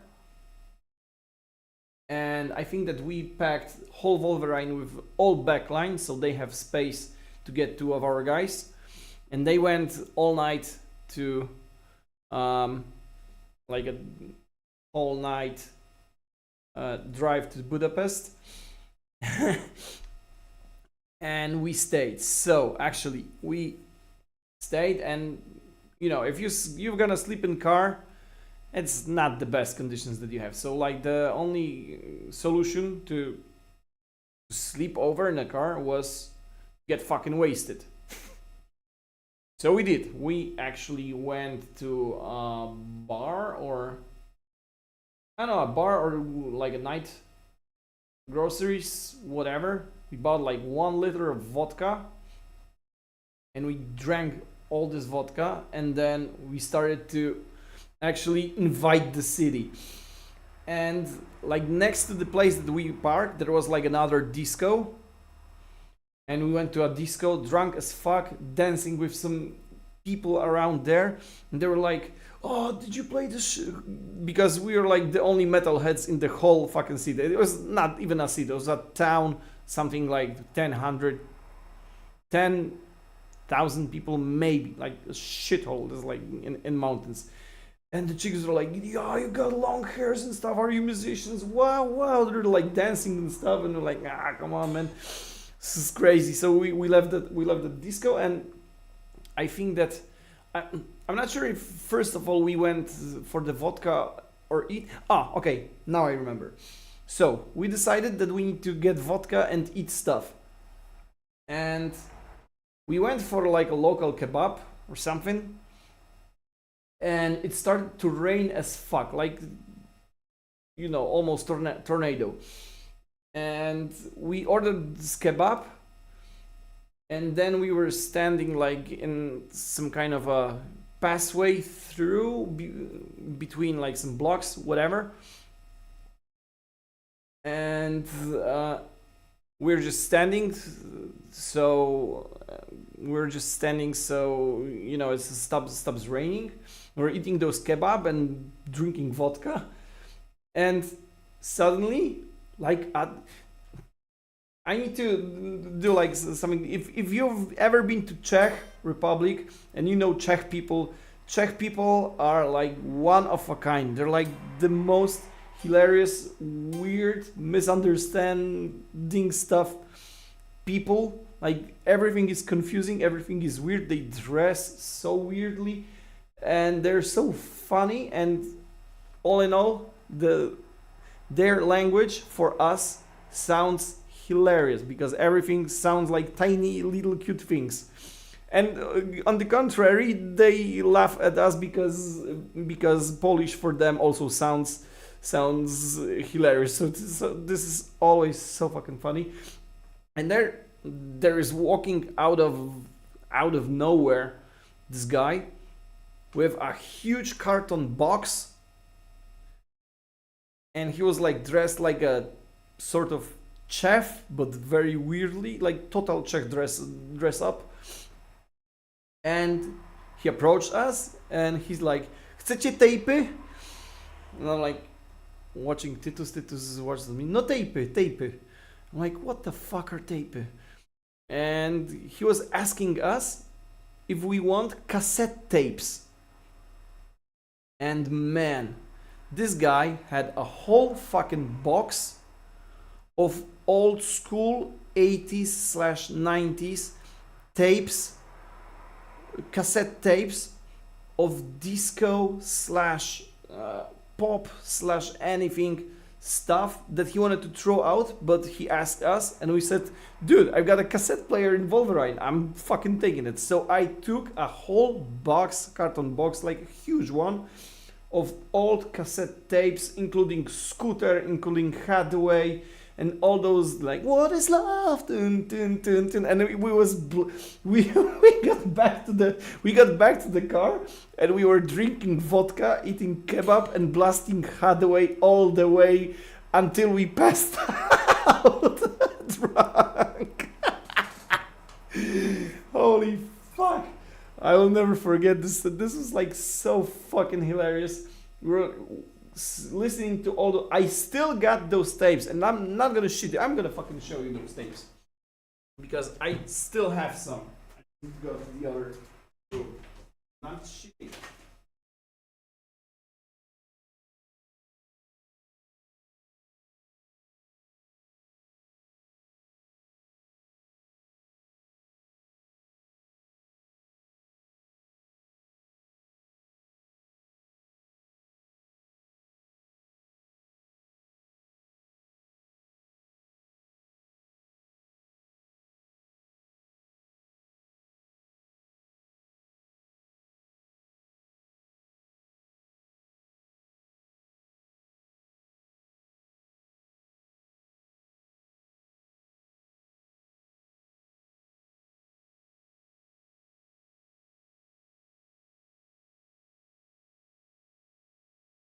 Okay, so as I told you all, I am a man of word. I do what I do always. So let's. Okay, I'm not gonna play the fucking guitar today anymore. I don't care. Gonna get some.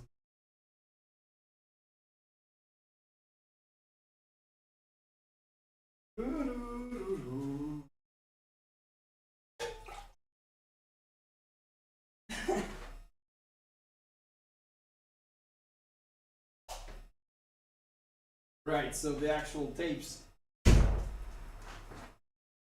that I have in here, this is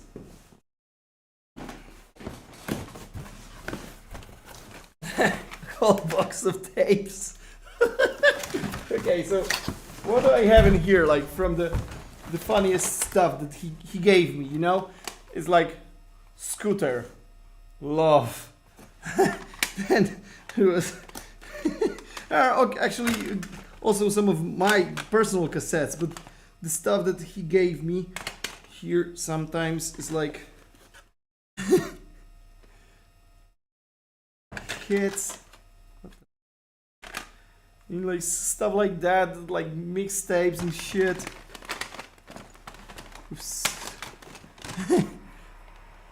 Tony Braxton. Let's get further with this shit. Scooter. I think that he gave me like, he gave us like a whole discography of Scooter. So fucking Aerosmith. There are like even some rock stuff in there. But my favorites from this batch was no. Like, what the fuck is it? That like Lucy? Come on, dude.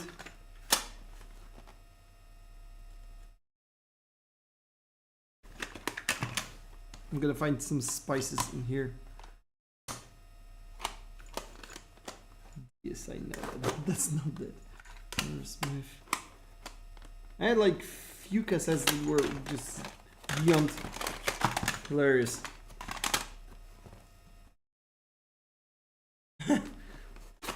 Another Scooter.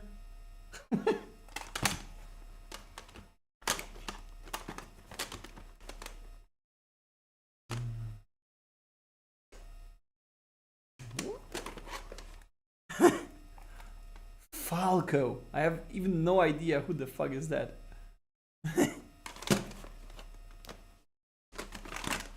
That's an actual really good tape.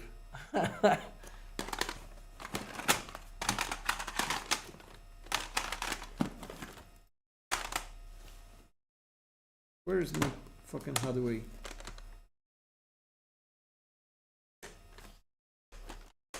Ah, come on.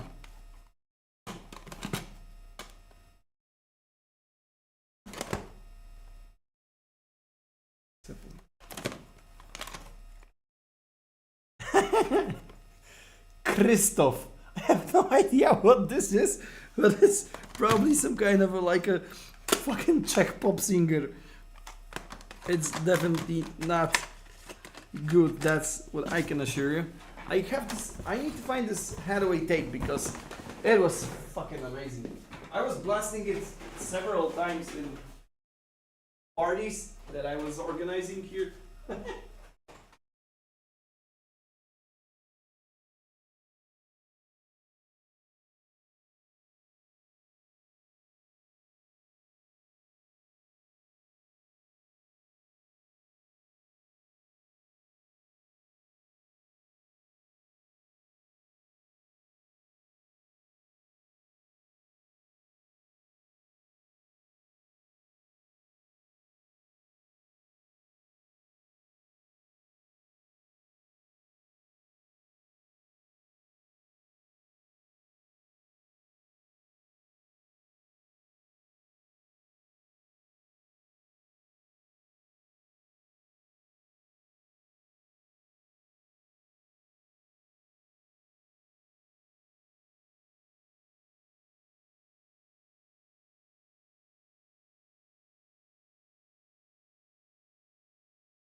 Found it. It wasn't radio cassette.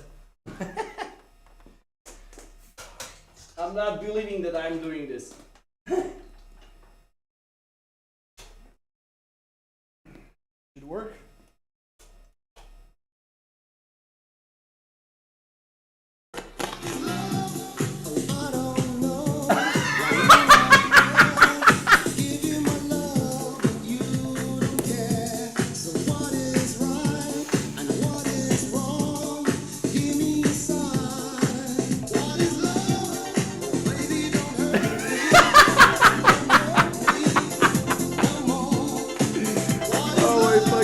I'm dying.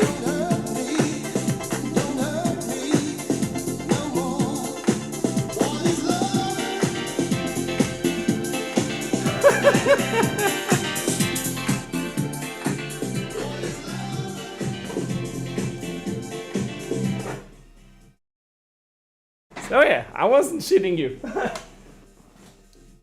Cassette of Hathaway. That was my favorite. So, we just got passed out drunk listening to this cassette. Later on we went to Budapest to play the show. Oh my god, it was some stories with this band, like some crazy fucking stories with this band.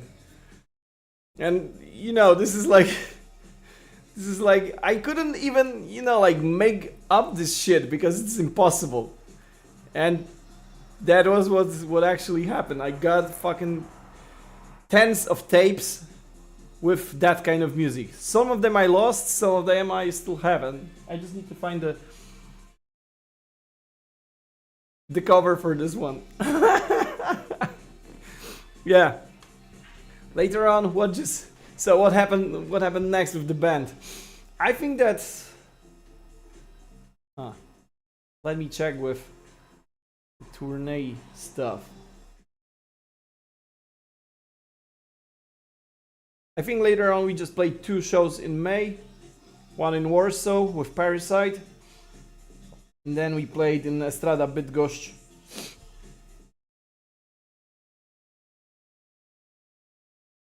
Oh my god. Okay, so I know what happened earlier. I'm gonna leave with Hathaway. I'm gonna be here in just few seconds. Give me a moment. I'm gonna get back really soon.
Right, I'm back.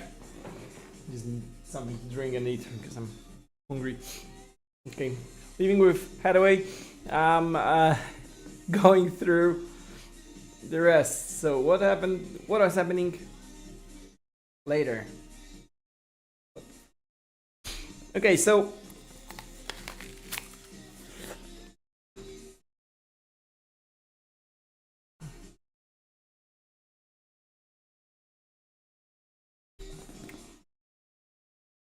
after May, there was like a summer break. And break is the key word in here. So,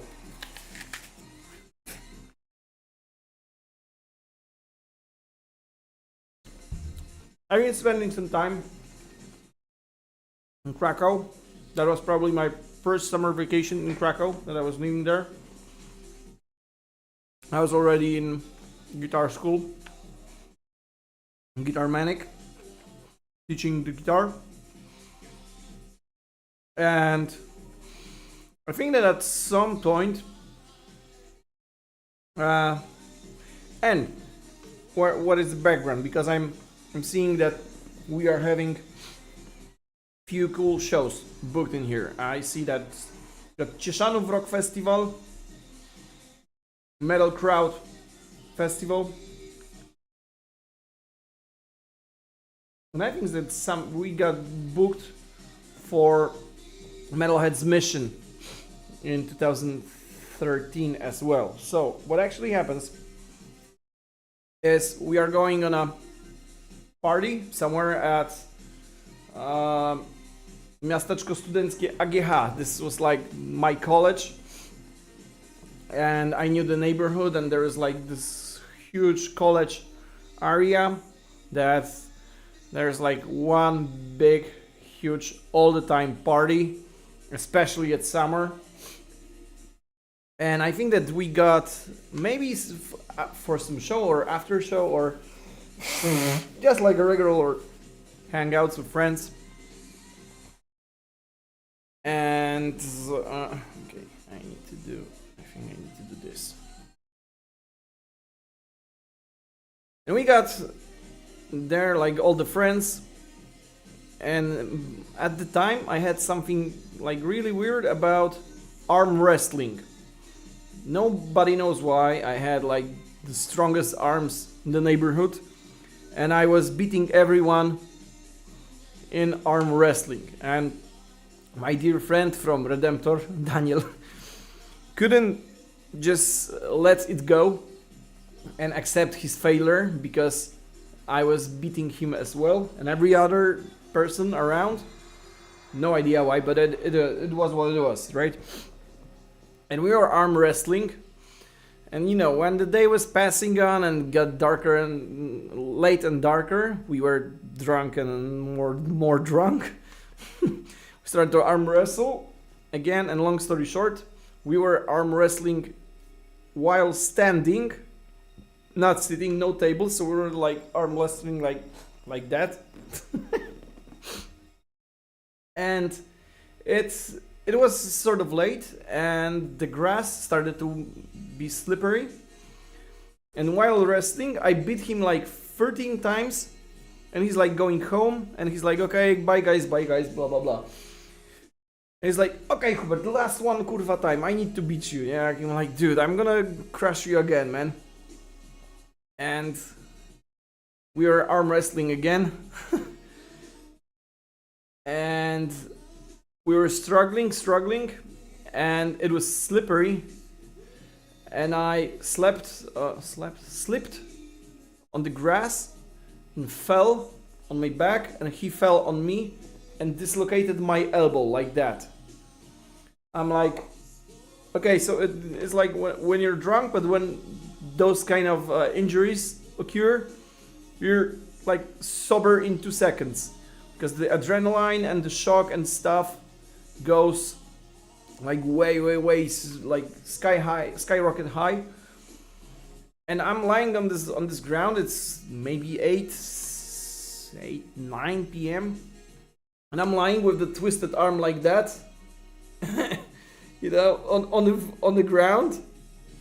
And I'm telling them that, guys, I just feel that this is wrong. This is not just like a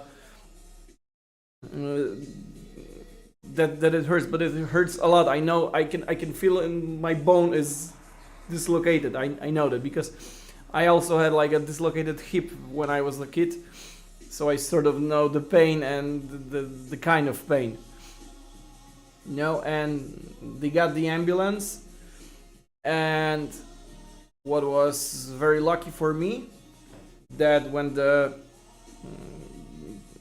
what do you call all those medics came, and obviously, you know, when the environment is like you're in a dorms area, everybody's drunk, everybody's shit-faced drunk, everybody's drinking, everybody's like loud, so the approach is, fucking drunk, he maybe, you know, he's faking or whatever, or we need to you know, collect the dumped drunk, you know. And he approached me sort of like that, but later on he saw that I'm like not faking and stuff. So they are actually trying to lift me up, and while lifting me up, I have no idea how, but my elbow just twisted back on the place. And that was that. So there was like no pain in a way that I know it's just bad, but it just goes back like that. And they gave me like, you know, painkillers and shit. And we went to Oyom. How do you say like the hospital for like accidents and stuff? Whatever. I was gone to the hospital, and they gave me a cast for the elbow, and it was in July, definitely.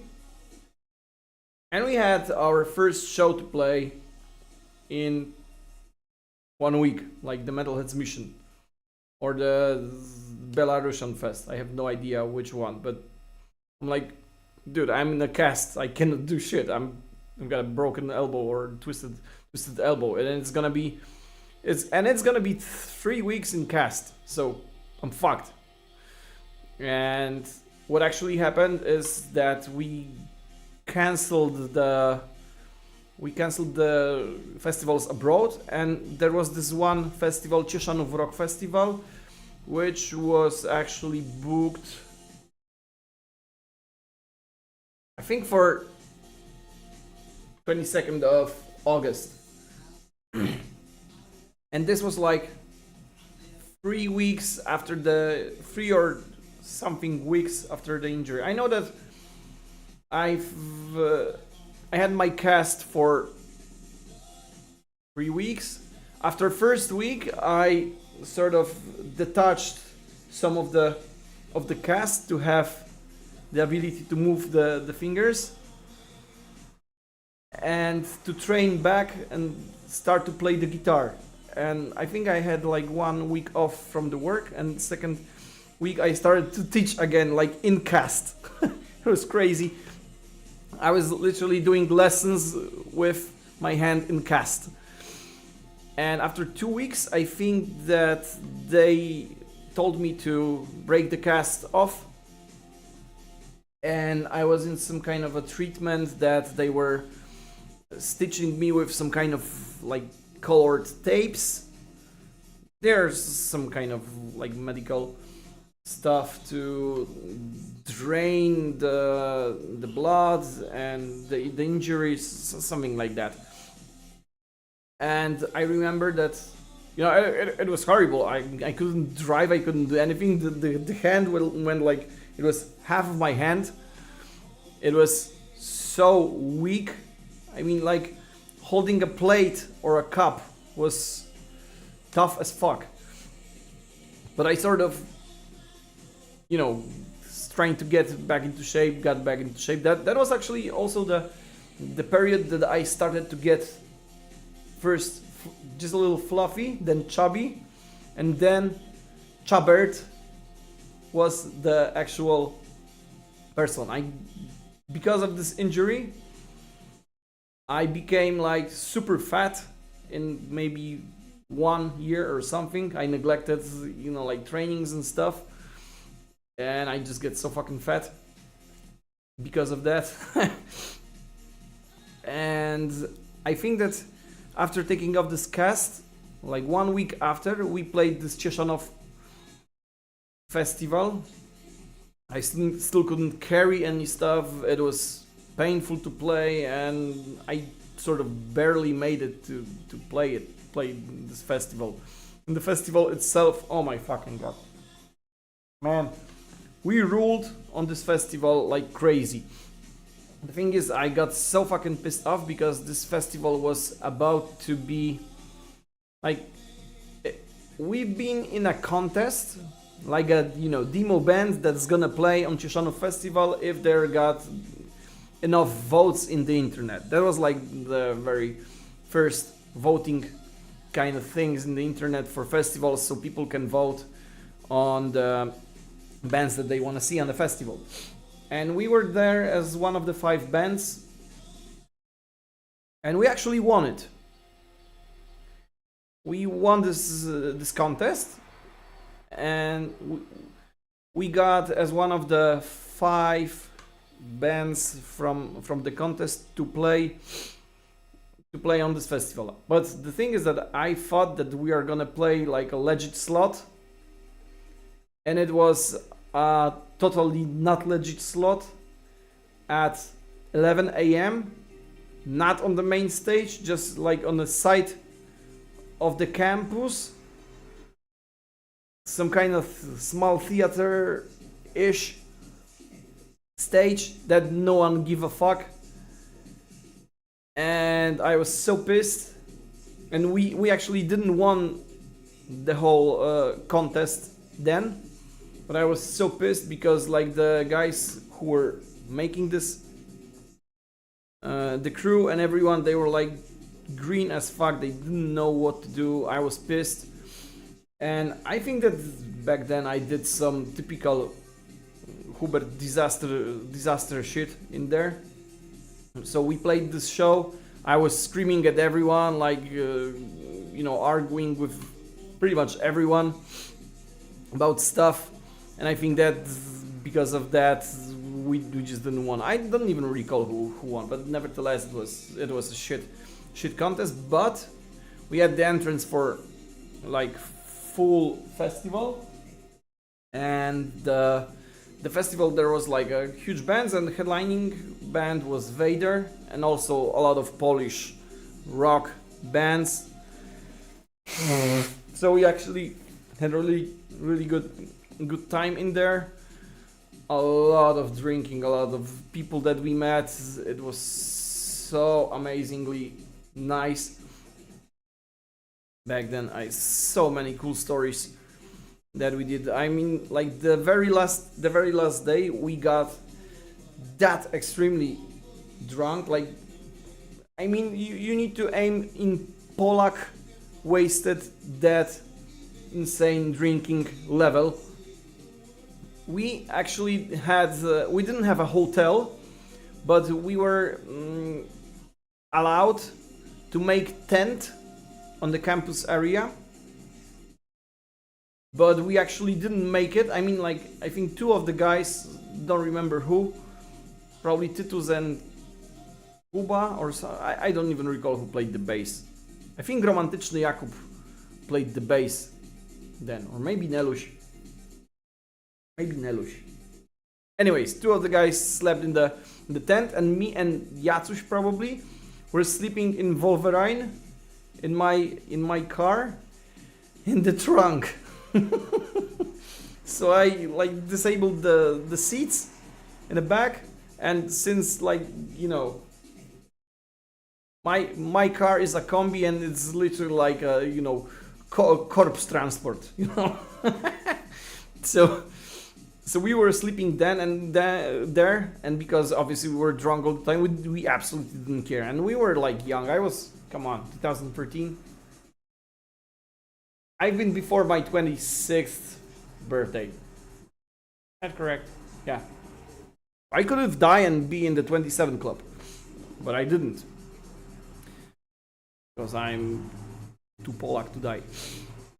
And the drinking party was like so out of control that the very, very fucking last day, we made, when the last band stopped playing, we were blasting music from Wolverine on full volume, drinking vodka like this and partying with every people that were around.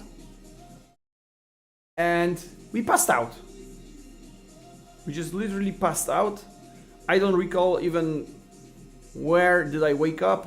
Was it on the ground somewhere or on grass or maybe inside of the car?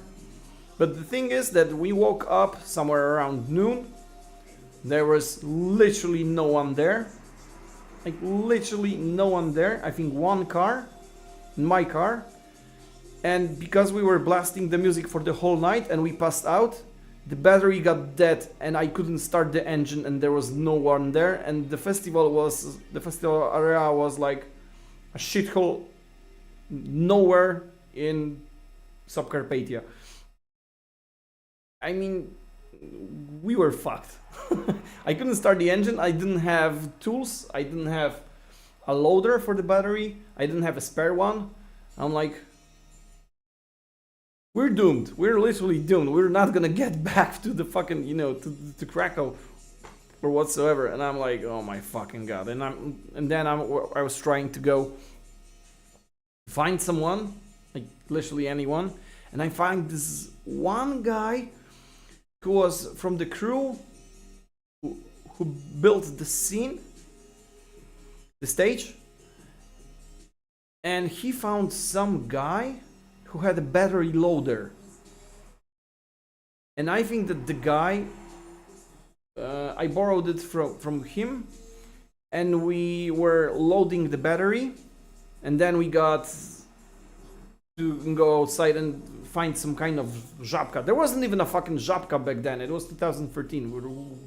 I don't recall żabkas, especially in a village like that. It was like just one grocery store in the area of like 10 kilometers or whatever.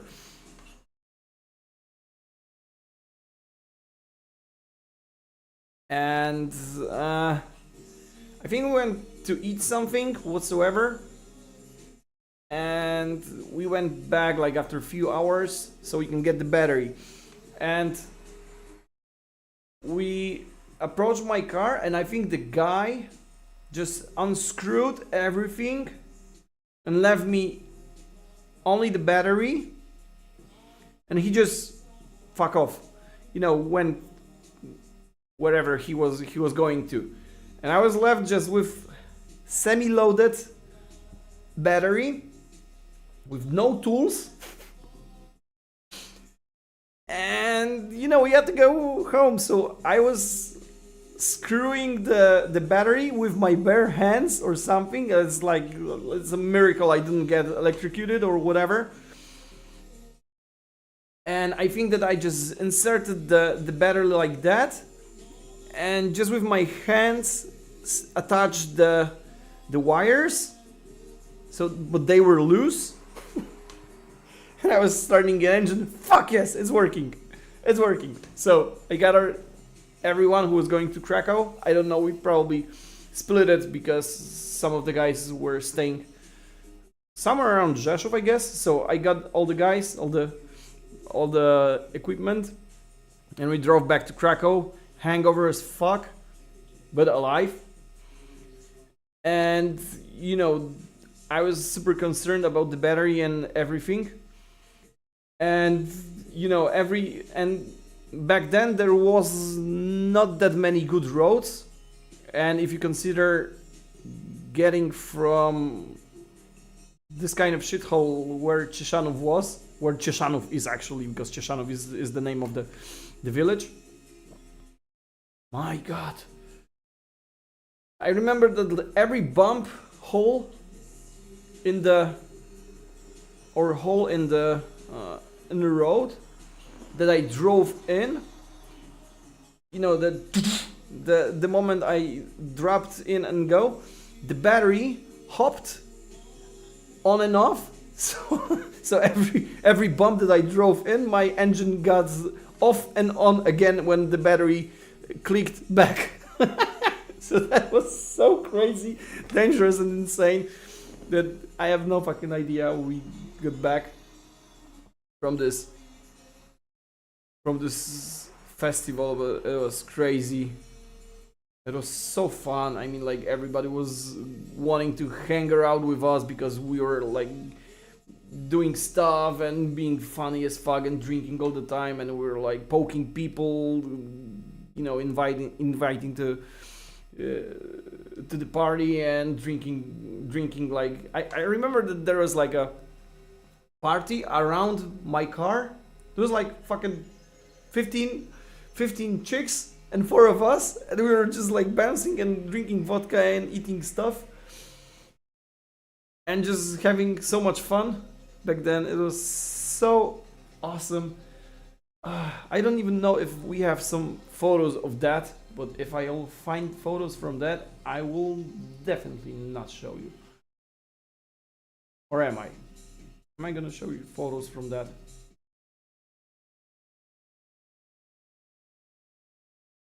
Am I that crazy to find it? Yes, maybe. I am. Alright, I got few photos. There. Am I all out?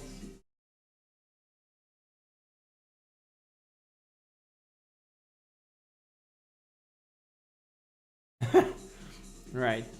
Let's go through.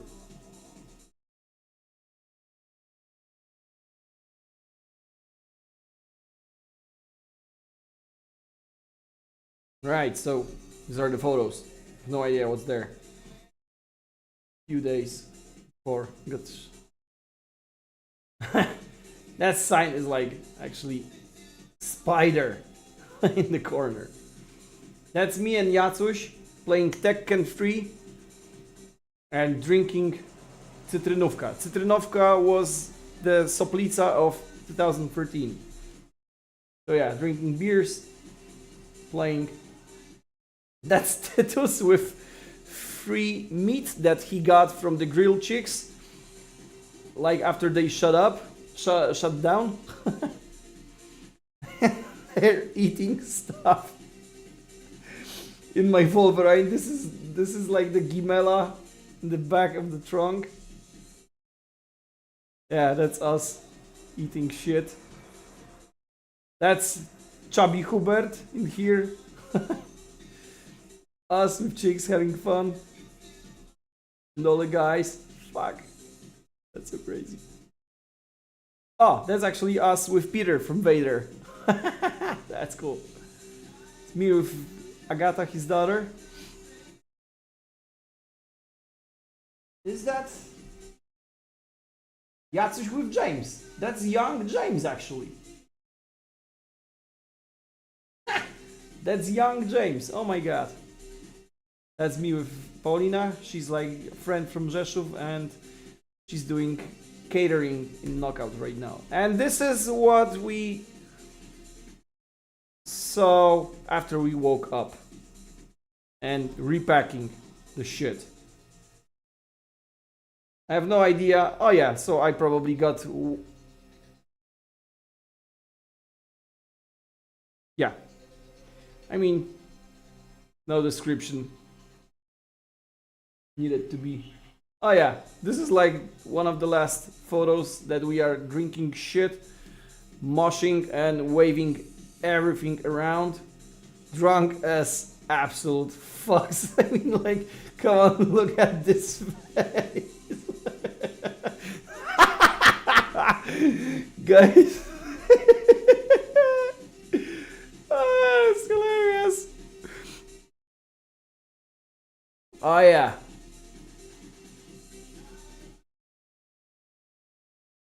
That's some crazy stories. Decking. What was that? So I think that these were like, this was the first show with Jacek. Probably it was the first show with Jacek, because I remember training him in July. Then I broke the arm shit, but he was still in in shape. So we actually played this show, and I think it was his like first show with Banisher back then, unless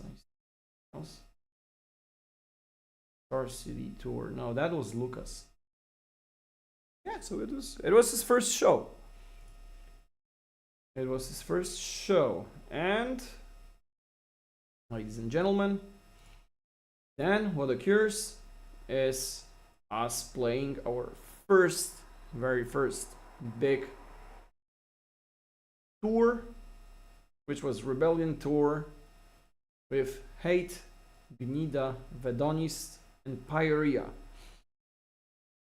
Oh man, this tour. I don't know if we have time even to say the half of anything that happened there, but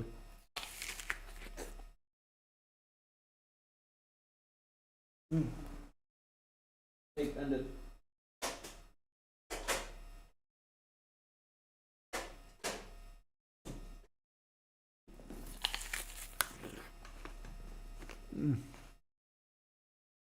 Man.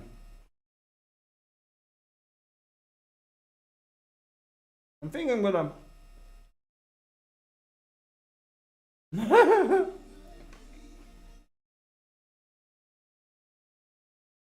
That's funny to be true. Yeah. Alright guys. So I think that I'm gonna make a pause right here, and we're gonna continue this another time, because I'm sort of tired and I really need to. It's not the camera. Yeah. So I think I'm gonna make a pause in here and tell you those stories from Rebellion Tour. Rebellion Tour was actually starting on the first Halloween, or the first, and the album was released on the 31st of October. And as I said, it was released by our vocalist Titus under the label of Unquiet Records. And we had a really nice promotion tour that happened just the day we released the album, so it was really nice. And starting from that tour, we got sort of elevated with this band on a higher level, and way better shows started to happen for this band, until obviously we had to make a pause when the vocalist and bass player left the band somewhere in 2015. But from 2013, that very tour, they're like vacays, or maybe May, something like May, we made really cool shows. Titus left the band, and we had my friend Andrzej singing for him on those few shows, but I'll talk about this on another time. This time I was really feeling that I wanted to share the whole Scarcity era, the era before we released the album, because I barely talk about that. I don't think I ever talked about this this whole period of time in this band, so I guess that was it, and I hope you guys enjoyed this live stream. A lot of cool stories. I think that I can maybe prepare some more photos and stuff from this period. I'm also, well, right now I'm going on tour and not gonna have time to do anything else, but I'm gathering strength to make video stuff that I have from this era, and I have a lot of cool stuff. And I initially started to edit a whole documentary about our touring, but the cuts and edits that I made were not accepted by any of the former bands, so I would have to play a Nergal card and don't give a fuck and just post it, but some of the stuff was so bad and unpresentable that I think that I'm just gonna go through all of this material one more time again, and we'll edit some stuff and prepare videos. For now, I'm also doing some playthroughs. I did a really cool playthrough of War on Drugs that I am editing at the moment, or will be very shortly. Also, Yorgi is preparing another vocal playthrough of War on Drugs, I guess. So we'll keep you posted, and we'll post some stuff to refresh some of the songs that we have and that are absolutely worth of reminding. And I guess that Scarcity has a lot of cool songs that was supposed to be reminded. And at the second part of this whole live stream, I think I'm gonna do another one, because there's like a lot of songs to play still and a lot of things to talk through. So, well, until now, I think that we can call it a day and meet when I get back from the tour.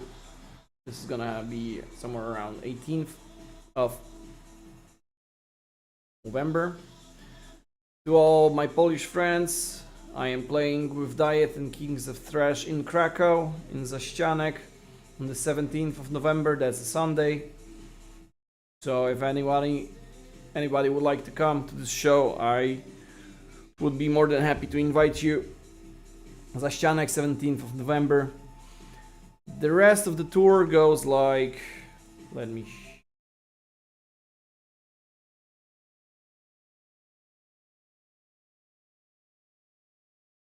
okay, so the whole tour is like that. I don't think that we play in Zvolen, Slovakia, but we definitely start in Bucharest, Quantic.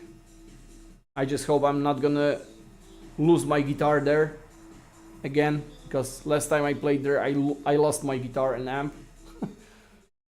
Second show we got in Cluj-Napoca, then we go to Sofia, Bulgaria, so it's like, oh my god, Estadur tour all over again. Literally same fucking cities, Thessaloniki and Athens. Then we go to Switzerland to play 2 shows in Martigny. Then we go to Milano, Suhodol, Czech Republic. I have no fucking idea where that is.